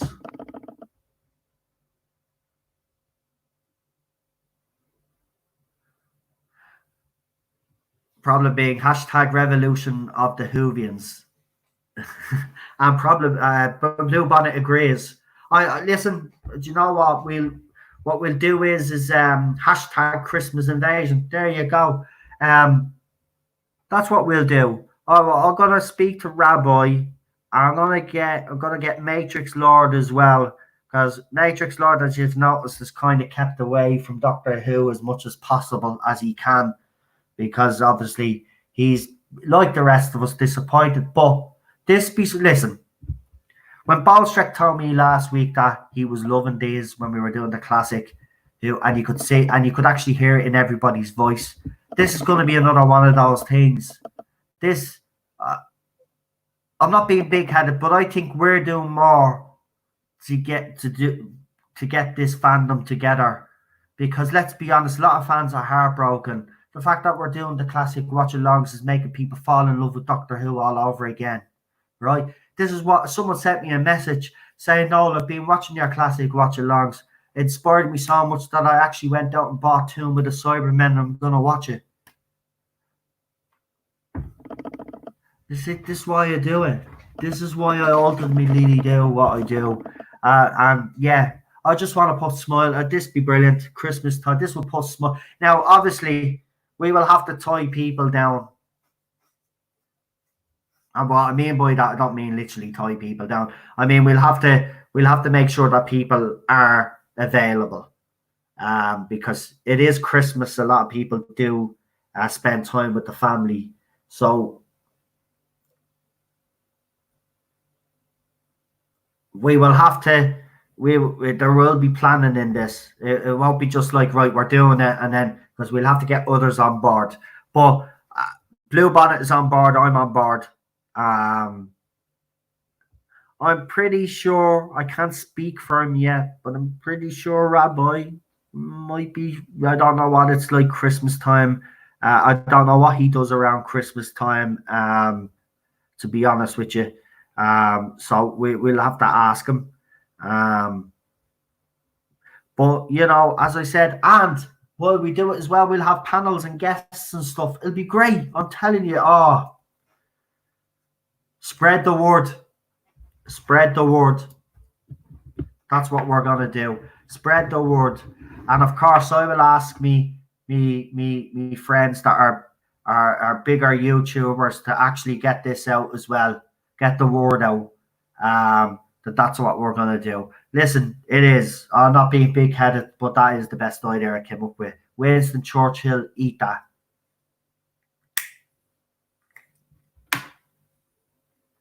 Actually, I don't know why I said that. What's Winston Churchill got to do with it? It'll be Hanukkah for him. Oh, it will. You're right.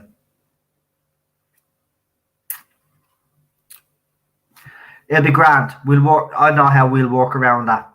We'll get him. We will get him. We will get him to do a pre-record panel. That's what we'll do, and then he can schedule it to go up then, because he does that with some of his videos. It's grand, sorted. We'll do something. Oh, more breaking. Oh no, not again. Right, go on, because I'm on for 3 hours, and like I should spend a bit of time with the wife and watch something, because she's watching hospital stuff and she gets all upset. But go on. What made you laugh? That I came up with something smart? Some lefty stacked that 100-year-old pensioner war hero that did charity for the NHS. Hold on, Captain Tom. What's his name? See, even for Captain Tom. Well, Captain Tom. That's what we know him as. I forget. No, I'm not being disrespectful to him, right? Because what that man has done is absolute. And apparently he's getting knighted. Well, that's the least they could have bloody done for him, to be quite honest with you. They should be doing a lot more. What he has done for the NHS is absolutely. He's done. Look at. He put a lot of people to shame. To be honest with you, that is what. Listen, I don't think I would have the balls to do what he did back when he was a young lad during World War One. I don't know. I wasn't born at that time. Maybe I would have been different. But I know now if I went to war and I had to go to war, I'd be scared shitless. What that man has done for his country, and remember, he didn't just fight through one world war. He probably fought, I don't know if he fought during World War II, I don't know 100% if he did, but he definitely lived through it. For that man at the age that he is to go around and to raise money for the NHS during the pandemic when he's actually leaving himself exposed, all credit to the man. He is what we should all strive to be. He is a decent human being. And, you know, what he is like, statues, man. Guys like him, statues. That's a guy that should be getting a statue. I'm not messing. And listen, I'm not one for praising British military, but what Captain Tom has done, he is a hero. True hero. Now I salute you. But yeah. So what does stacked mean? Does it mean they tried to cancel him or something? Because I'm not familiar with that term either, problem being. If you could just explain what actually happened. I know you have all these newfangled words. Oh, by the way, could someone explain to me, and I know some are going to laugh at me, but what does Stan, what is Stan? I hear Jodie Stans and Clara Stans. What is this? I'm sorry, it sounds thick, but what is a Stan? I'm not up with these new fangled yokes. You know, I know me safe spaces and me snowflakes, and I know me millennials. What's it? It's from Eminem Stan, stalker fan. Oh, that's what it is. Okay, I get you. I thought it was something right. So does that mean I'm a who? I'm a Doctor Who stan? No, freak. Are you like the Eminem song? Well, right now, probably, yeah. Right. Well, there you go. Stan, yeah, Captain Robert April's down with all the new terms anyway. Good man yourself, man. Jeez, seriously, millennials, I don't get it. Apparently, I'm not a straight white male anymore. I'm something white male. Cis, whatever that is. Again, if anybody said that to me, you're a cis white. No, I'm not. Cis male means you were born that gender and that's what you identify as. Right. Okay. Oh, we're getting into all of that crap again, are we? All right then. Right, I won't get into that because anytime I do bring up that topic of conversation, it always causes a bit of controversy. But I am not a cis male. I am just a straight male. That's it. And that's the end of the story. And I do not conform to your language ways. So I'm sorry. Do you know what? I'm going to do what you do, right? I'm insulted. I feel like I'm being violated. I need me safe space.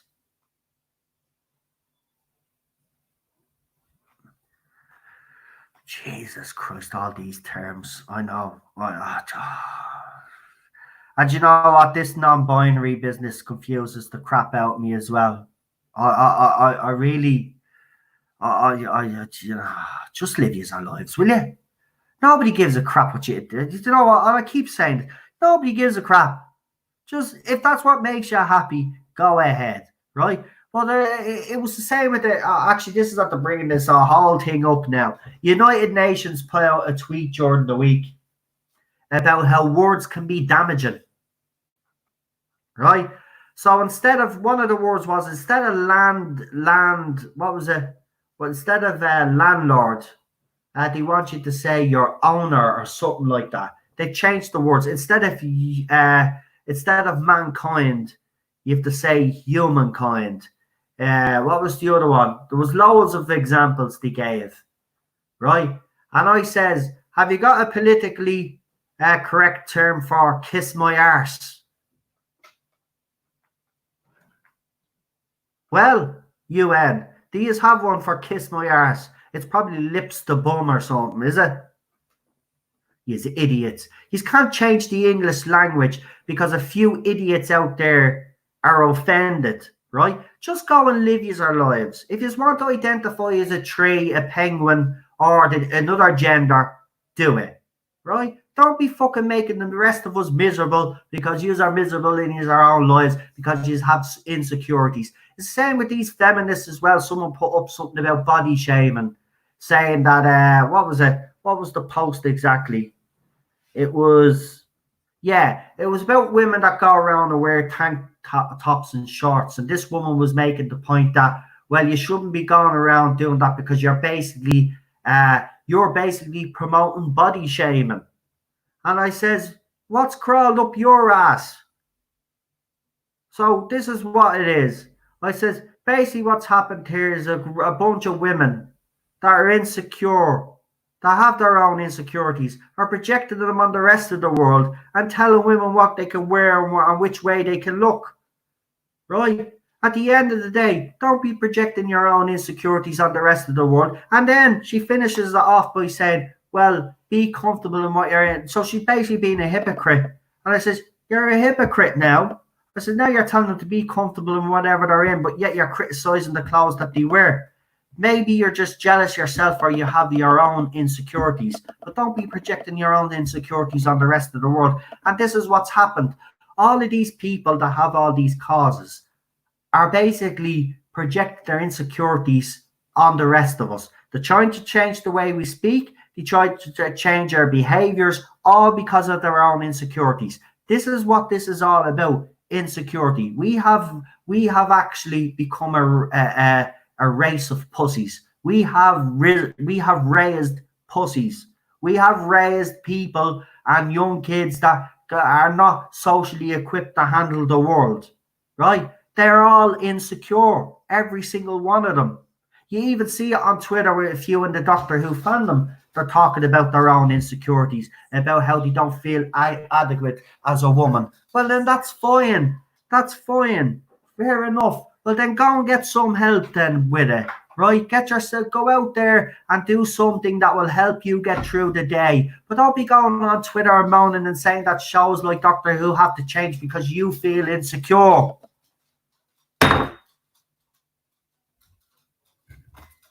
Seriously, this is what all this is. It's just a bunch of insecure little twats. All these feminists as well. Radical feminists. The reason why they're radical is because some man probably hurt them or some woman probably hurt them, right? And they've got their own insecurities and they're not quite confident within themselves. So that's what they do. They set up all these groups then, and then they start telling women how to behave and how to dress, and then telling men that we're bad bastards and all, telling women that they have to look over their backs because all men are serial bleeding killers. All because they had a bad experience in their life. It's called life, you twats, right? You move on, you pick yourself up. I've been to the bottom of the barrel. You pick yourself up, right? You brush yourself down and you get on with it because that's life. And if you need help along the way, that's fine to ask for help along the way. But what you don't do then is you project all your own insecurities, all your own hate and anger on other people around the world because you have problems.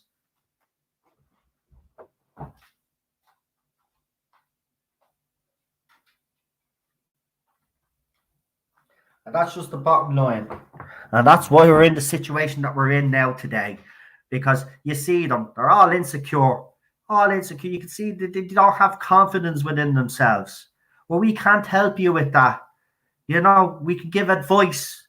You know, you can see experts, but at the end of the day, you've got to be, as I said, and it's harsh, but unfortunately, there's a lot of weak-minded people out there. They can't handle life as it is today, so they try to change it to suit them. And I'm sorry, you can't do that. Life is hard, right? You're going to get your knocks, but you're also going to have your good times. But not everything is bad. Not every single man out there is a fucking rapist or a murderer, serial killer. And not every woman out there is a raging feminist and an idiot, right? Okay? Works both ways here. But again, insecure people, that's what's ruined entertainment. Bunch of idiots. It's over there for you, love. No problem. I'm nearly finished anyway. Right, but that's what it is.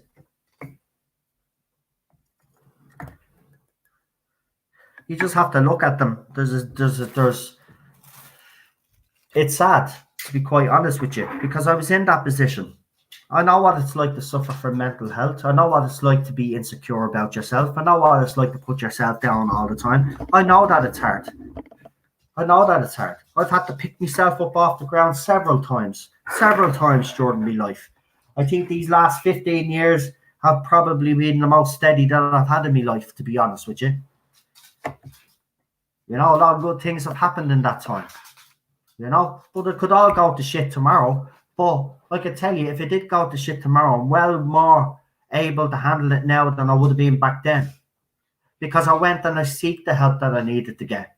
You know, I went and spoke to people that I needed to speak to. I didn't go and start taking out me insecurities and me anger, as I said, out on the general public and demanding that, you know, certain rules and certain language be changed because I'm insecure. And then they try to say it's because being a woman is a struggle and being a man today is a struggle. That's life. We all struggle. The difference is we don't bitch and moan about it 24/7. If we have a problem in our lives, we sort it out. We don't go and set up groups and then try to get everybody else to change because you're a miserable bastard.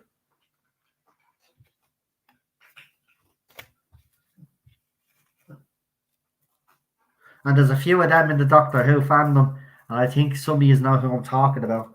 But there's a few in the Doctor Who fandom that behave that way, and all they need is a hug, and all they need is someone to just listen to them, and all they need to do is get help with their insecurities and whatever troubles that they have, but they don't.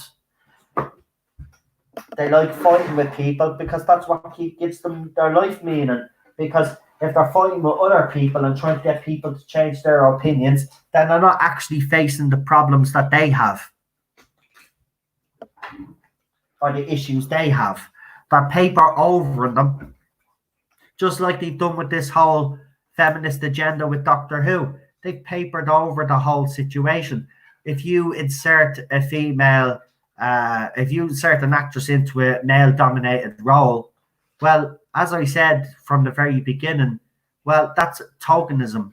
You haven't really actually done that. You haven't created that new. You've taken something old, and all you've done is you've just gender swapped the role. So, in fairness, it's not even, you know, it's not real. It's only tokenism. You haven't actually created that, and this is the problem again. I will say, if you wanted the female Time Lord to have her own show, yes, you just don't call it Doctor Who, and you create from the beginning, from scratch. You don't get an already established franchise and decide, well, we're going to change the role because, you know, people are giving out that there's not enough women in lead roles. So here, it's easier to just stick them in here rather than actually create for them.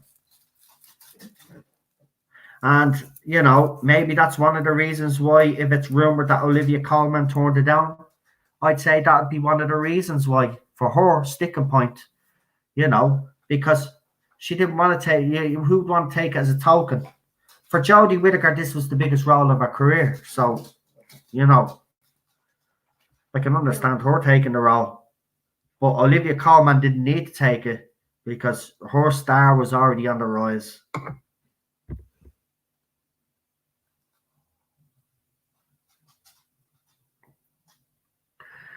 So, yeah. So that's what it is.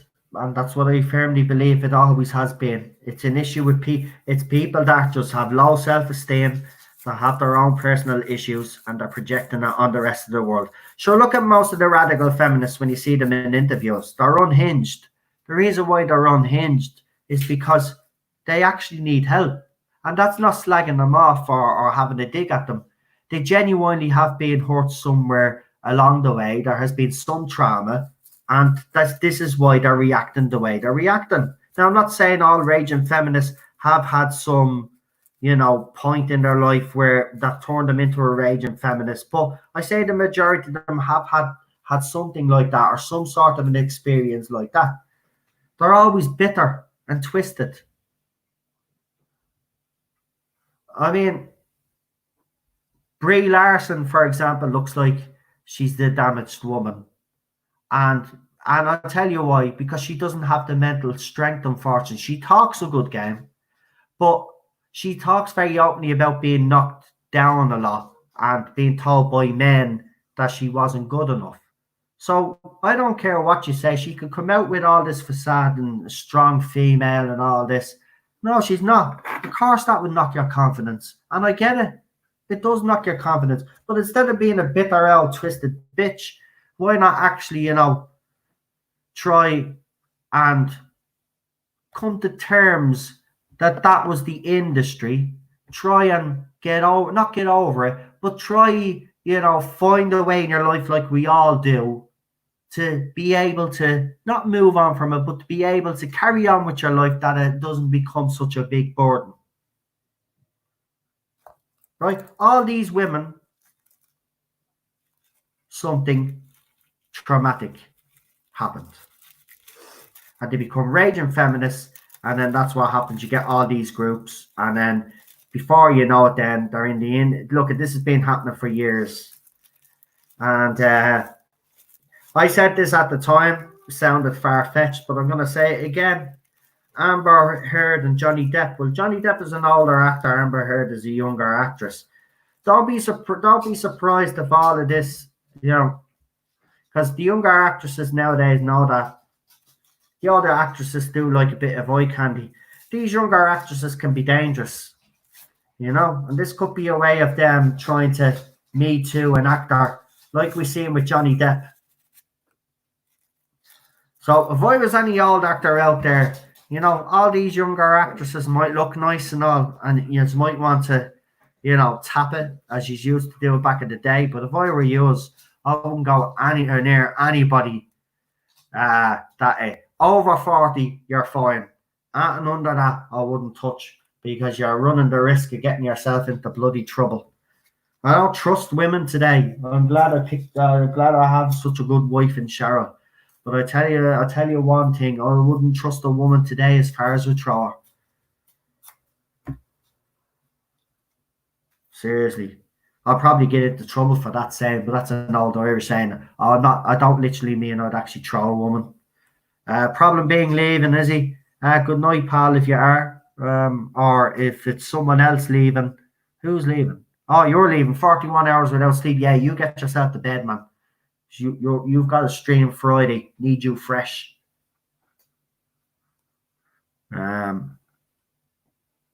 Do you think she'll leave in the Christmas special? I'm not watching it. Well, even if I find out she is leaving, I'm still not watching it. I'm still going to do what we said we're going to do.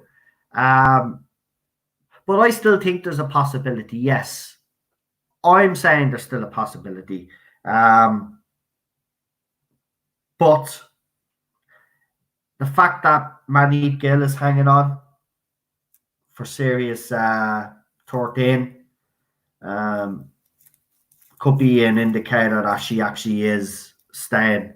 And maybe BBC were never going to officially announce it. You were just going to carry on, not make a big deal out of the fact that she was going to be staying for another year, Jodie. So they just carried on as normal. But we'll see. We'll see. But I'm being honest, I said that at the Johnny Depp incident when all that shit came out, and how the Me Too crowd got behind Amber Heard and all. And these women, and trust me, if you think these women are not capable of doing this and thinking like this, that they would say to younger actresses, listen, we've been trying to get this guy for years, set up an old romance with him, blah, blah, blah, and then we can meet to him, Might sound far-fetched, but I firmly believe that goes on in Hollywood.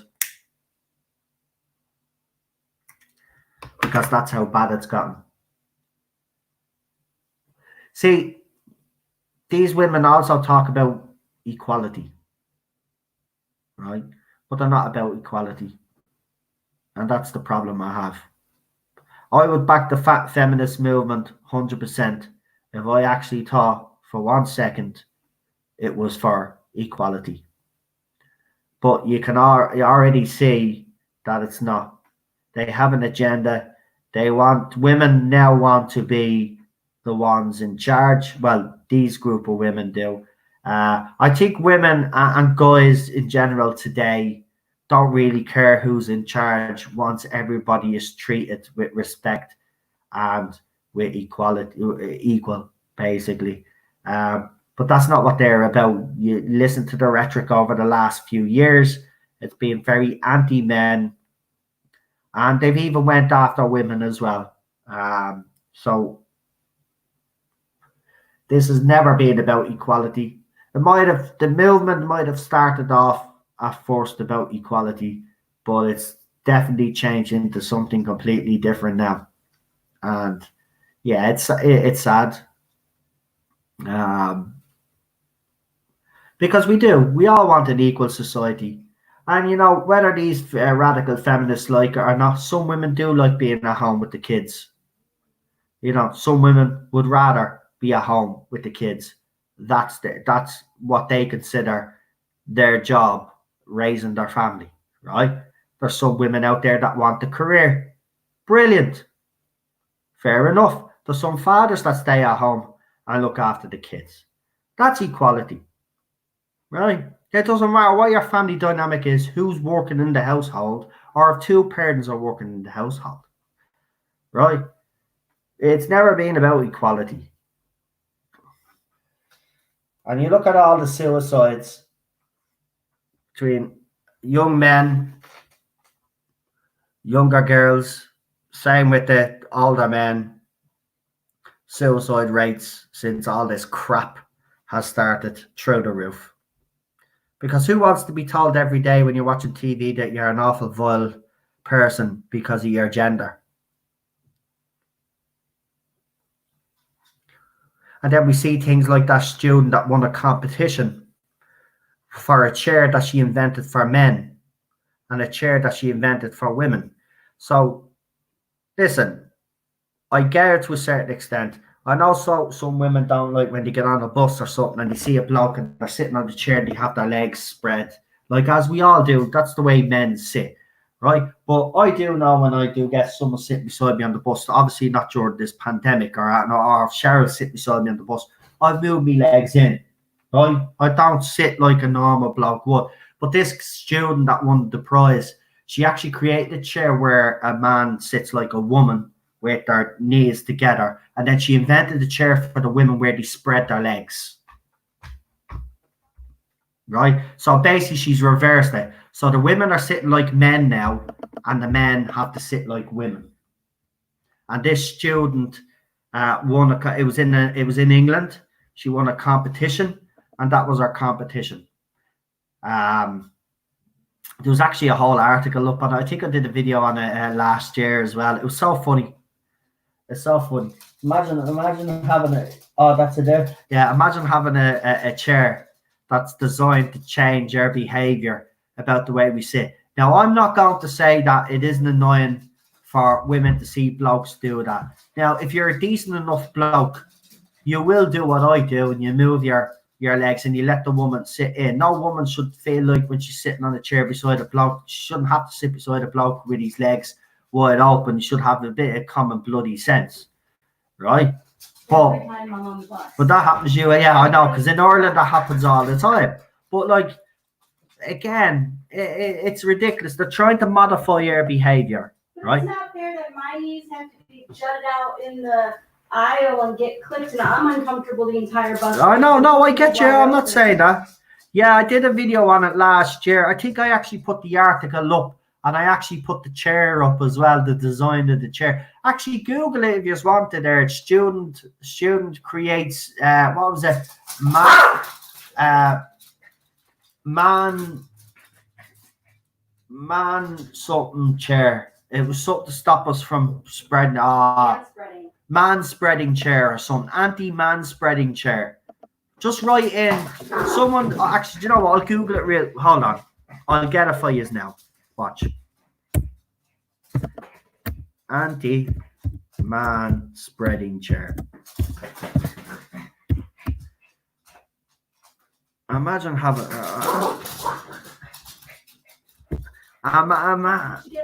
right, here it is. Right, I'm not messing, and I'll show you the girl version. Hold on, I'm knocking the sound off this book because obviously we don't want to be yoki bots because YouTube are being idiots on this.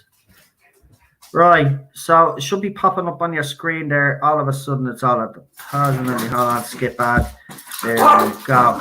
So there's the chairs in question. So she's designed the chair so the bloke there, look, he has his legs. So she's designed it here so he can't spread his legs because of this. So apparently, and then the female chair, as you can see. Now she's wearing jeans, but could you imagine a woman wearing, say, a pair of hot pants, shorts, or a dress, right? You're going to be able to see up or who. So are they going to start giving out then when men are sitting there with drool coming from their mouths because they think that's so as I said, there you go. So they've modified the man's behavior. So he sits like a woman now and she's sitting like a man. And some student won a competition for putting 2 planks of wood on a chair. Oh, and by the way, they're going to manufacture these chairs. Apparently, as well, some transport companies have been looking at the idea of these chairs. Now,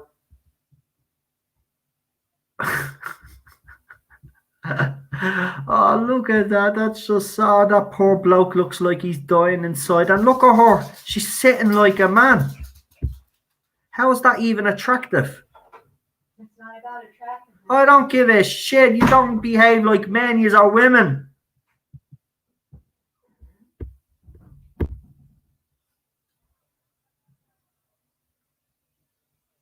So there you go. That's what they're flogging.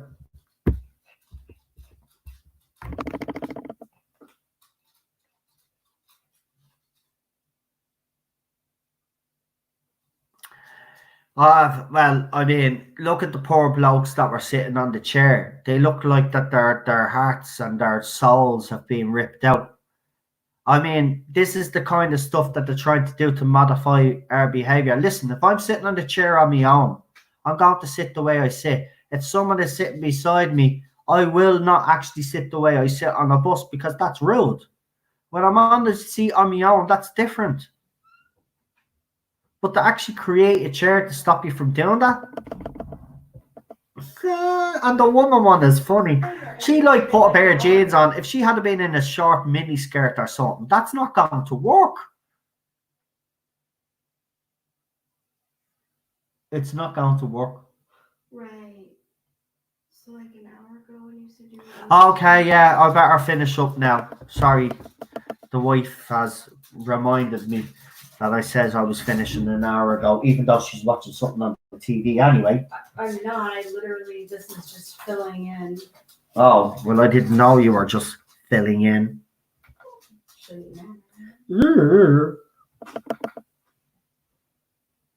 Yeah, well, I won't be said. I'll tell you, if that happens on public transport, Colin, I won't be using public transport. Simplest, I'm not going to modify my behaviour. I'll sit the way I want to bloody sit. If I want to sit with my legs crossed, I'll sit with my legs crossed. If I want to sit with my legs together, I'll sit with my legs together. And if I want to sit with my legs wide open, I'll sit with my legs wide open. If I'm sitting on a seat on my own, nobody will tell me which way I can sit.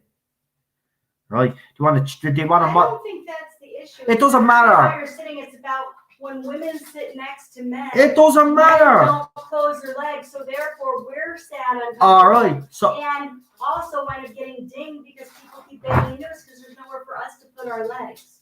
no. Yes. The simple thing you just have to do is just say, "Excuse me, yeah, could you move your legs, please? Because I'm actually." We're told no, or just called a bitch. Right. Well, I'm sorry, that's life. So what? You want to design a chair because a few men call you as bitches or something? They keep their legs closed so we can have a place to sit. Right, down. but you can know, but you don't make chairs to try and modify behavior. I'm not saying you should Right, make a chair. there's I'm better. saying that's the reason Yes, why but she there is should better work. ways. There are better ways to. Well, gee, when they're all reasonable like you are right now, you can see why we'd want to engage. In Can conversation someone about it. create a chair that will stop women from putting their handbags on the next seat? That's also a dick move. Yeah, I agree with that one as well. But again, we don't need to get into all this. It's just as simple as this. Nobody has the right to modify your behavior. End The of. difference is you're so quick to say, yeah, women should automatically get their handbags off the seat. But then when we try to explain why we want you to close your legs, you want to say, "Whoa, no, it's fine." That's exactly what. But that's not all men. That's you. No, it's not. I That's close me. literally what you just did. I said I'll sit the way I want to sit if I'm on a seat by myself. Yeah, but when I tried to explain the purpose behind That's what I did. Isn't that what I said, guys? I Yeah, said but when on I the just seat. tried to explain the purpose just now after that, you dismissed it. Dismissed But then what? when it got brought up about women putting their bags there, that's why women are raging. Poor women. Yes. Because we deal with this bullshit. Poor women. What? We have to feel sorry for them all. Right, with that, I'm going to go and watch something with the wife. What are we watching anyway? Gogglebox or something, is it? It's celebrity goggle. Oh, it's Celebrity Gogglebox. We have a celebrity. There's like literally nothing. Right, so we're going to watch a celebrity Gogglebox. maybe Chibnall and Jody can make an episode about those chairs. I wouldn't be surprised. I wouldn't be surprised. In this episode of the Glens, yeah, that would be good. That would be good. Trust me. Wow, and a shocking twist, Cheryl disagrees with Noel. That's like never heard of. Yeah. Right. I'm going to go anyway. I hope you have enjoyed the stream. We spoke about multiple topics anyway. I certainly did. I will see you all very, very soon. Stay safe. Thanks to all my admins. Thanks to everybody that contributed with a super chat. And everybody that took part in the chat as well. And to Rabbi, who was with us over an hour and a half ago. Thank you. He's probably sound asleep now. You know, having these dreams of flying through time and space in the Tardis. No. Right, good night. See you later, folks. And stay safe. Talk to you all very, very, very, very soon.